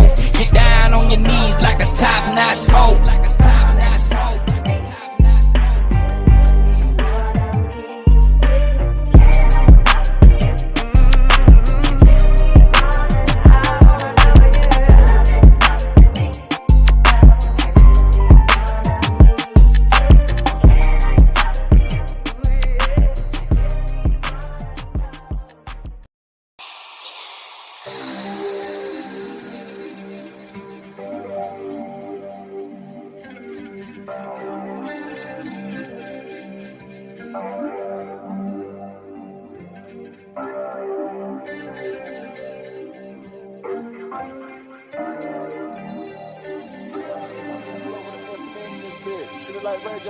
She wanna talk to the kid, make one wish. I'ma get 5 right. Rules and syrup, I'm tryna get high tonight. Serving them pies right. I'ma start dancing as soon as they hit in the light. Jesus, peace, Christ. With your geek like me. Do you like Miley Cyrus? Or you like Virgil White? I done been jumping off when you been talking Adidas. I earned my stripes. Over the gang and run with the family, whether they wrong or right. Family. When the cash transaction, know we can visa swipe. Carry my trust secured, I keep my pipe to protect my life, I know my right. I must be a pro like a nigga up front. Little bitch, she bad, she working at Onyx. I gave her a sack full of money, she brought her shit back and it came with something. Better back demons running. That little bit of 392, it ain't nothing. She fuck with a ball, she upgraded from her last nigga, said he want nothing. Her nigga ain't seen no money. Fresh out the trap, we stepping and gunning. Meet me at Coca, meet me at Boy. Nigga want smoke or beef, we coming. These big boy toys, they gorgeous. All these gorgeous girls want it. I be ignoring them, they be ignoring me. I be ignoring them, like we fucking. Fuck your man, no, she can't answer the phone. She outside, she getting that bag on her own. No, I'm not alone, cause I came with the fire. I'm still gon' put it on, and my bitch match my vibe. The way the load drop, she might think it's out the sky. I'm standing on business, and she's standing on mine.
Supposed to change up. I was been supposed to fold all this pressure. I was been supposed to change up. Nigga, what would I look like? I come from the hood, I represent the only way up. Had to hustle, boy, I'm trying to touch a toy, I'm trying to fuck these LA streets up. Think it's safe to say that I did it, look, nigga, all black, everything. And my diamonds all love like Girl Wayne. Look, blue rags in the south of France, and some things in life that won't never change me. I'm a nigga that's supposed to ball, cause I'm a street survivor, and they mowed us wrong. Before rap, we was Rolling Stones, I drove a Cutlass coupe, a copper quarter zone. Front of the building on my mobile phone, I'm thinking pace myself, cause you can overdose. Not on the drugs, but the life you chose. Like hanging niggas, they don't like parole. No such thing as they might parole, they putting cameras up and microphones, they got me sandwiched in. I want a nicer home, they know I take the risk, I don't know right from wrong. Plus any given day you might be gone. No cliches where the lines get drawn. Come on the block, it's a ride zone. For the loot, niggas stoop in the pirate mode. Paint with less strokes and divide your dog. Guns get drawn, niggas' lives get lost. Never was entitled, had to fight for raw necessities in life. You see the reason, right? I was been supposed to change up. I was been supposed to fold all this pressure. I was been supposed to change up. Nigga, what would I look like? I come from the hood, I represent the only way up. Had to hustle, boy, I'm trying to touch a toy, I'm trying to fuck these LA streets up. Think it's safe to say that I did it. Look, nigga, all black, everything. In my 600 bands with a heavy chain. Look, you deserve a real nigga with money and some things in life that won't never change. Me, fell in love with a Cuban. A celebrity herself, probably fuck with her music. She the one that the shoe fit, but I can't stop for love. Look how the game has seduced us. Benny Hanna's of the roof, Chris. Lot of new responsibilities with all of this influence. Spinning racks therapeutic, so I snowflake the face like ACs in my new shit. One button where the roof went. TMZ taking shots, say cheese for the news clips. Dope boys and the boosters, gangbangers and hoopers. My style is inclusive. The streets is abusive, but it's like my nigga wanna survive, gotta shoot shit. Hella thick skin, never bruise quick. Yellow wrist and some 7-speed shit. I talk to you on some 7D shit. All visual nigga, going digital nigga. Not the smartest nigga, but it's visceral nigga. My understanding on a level kinda different, my nigga. Every time I drop the city of Philly, every time you hate, you gotta be kidding. Every time I pull up the foreigners kidded, and I can't even really walk through the Beverly Center. Hudson jeans on, ain't the regular denim. I bought the 600, not the regular Benz. Famous without a deal, that ain't regular nigga. I'm tired of telling you niggas, I'm not a regular nigga. I was been supposed to change up. I was been supposed to fold all this pressure. I was been supposed to change up. Nigga, what would I look like? I come from the hood, I represent the only way up. Had to hustle, boy, I'm trying to touch a toy. I'm trying to fuck these LA streets up. Think it's safe to say that I did it. Look, nigga,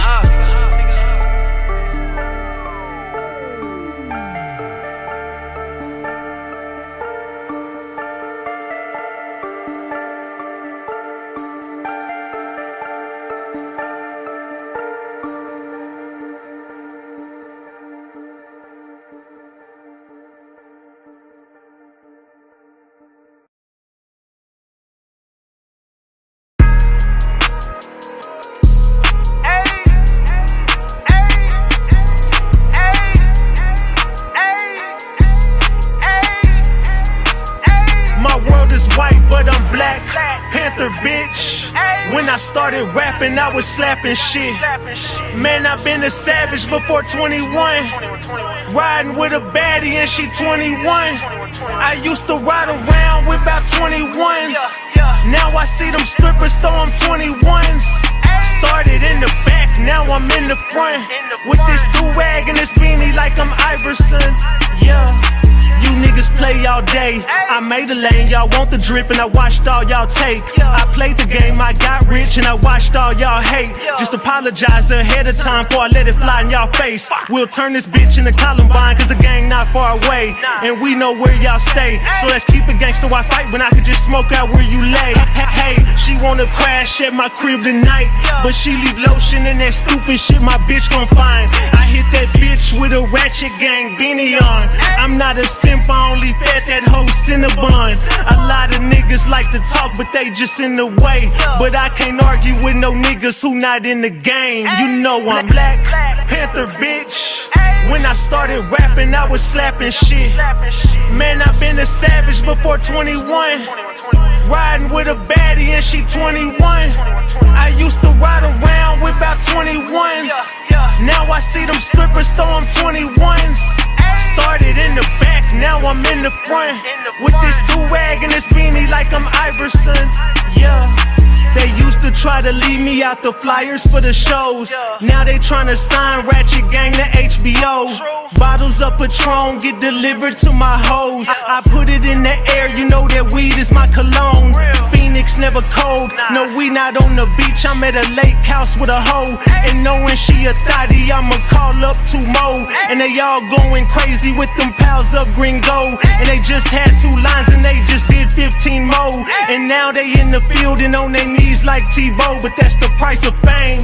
So we both in the field, but you don't never play. Look, I'm a coach, you a player, boy, get out the game. You know I'm Black Panther, bitch.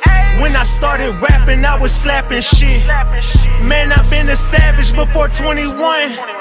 Riding with a baddie and she 21. I used to ride around with about 21s. Now I see them strippers throw them 21s. Started in the back, now I'm in the front. With this do-rag and this beanie like I'm Iverson. Yeah, the Black Panther, bitch. When I started rapping, I was slapping shit. Man, I've been a savage before 21. Riding with a baddie and she 21. I used to ride around with about 21s.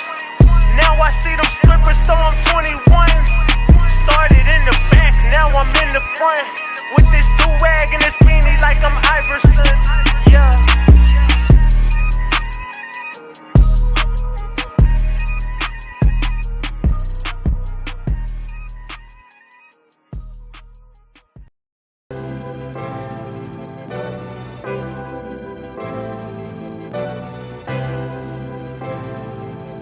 Houston. Check me out. Look, I know perfect timing feels like I'm too late. And I know I'm still great in spite of my mistakes. You know it's authentic every rhyme I say. My only regret is I made niggas wait. See, ain't too many like us, we like vintage bait. And I don't fuck with busters, I can't integrate. Grew up with these killers in my living space. A lot of niggas folded through them village days. Citywide gang injunction, police raids. LA Times rolling 60s made the front page. I vowed to never let tradition seal my fate. Selling dope with hopes to graduate to real estate. I knew I was drumming to a different beat. Felt it in my stomach, I was just unique. We decided we gon' let these visions speak. Then we turned Swanson into Venice Beach. That 600 Maybach platinum dealer plates. Wake up in this penthouse to the cityscape. You know it's authentic, every shit I say. I knew self-destruction ain't the only way. Sometimes perfect timing feel like I'm too late. But I know you still great in spite of your mistakes. Before you run your race, you gotta find the pace. Just make sure you cross the line and fuck the time it takes. I got out the county jail 2008. Couple months I dropped the tape, then I was on my way. My first single out and set the streets ablaze. On location, shot that video in front of the cage. Trying to find my way through this fucking maze. Every concert, 100 niggas on the stage. We're still active, so it's really just another day. Motor's paranoid, the book, you that affects your pay. And when you stop eating, that affects your weight. And when you get hungry, that affects your brain. See me, I'm not tripping, I respect the game. I hope y'all do. If I can't make it, I'm gonna take a chain. See, ain't too many like us, we like vintage bait. And I don't fuck with busters, I can't integrate. I know perfect timing feels like I'm too late. But every single time I drop, they tell me I'm the great. I know perfect timing feels like I'm too late. And I know I'm still great in spite of my mistakes. You know it's authentic every rhyme I say. My only regret is I made niggas wait. I know perfect timing feels like I'm too late. And I know I'm still great in spite of my mistakes. You know it's authentic every rhyme I say. My only regret is I made niggas wait. Daddy Houston.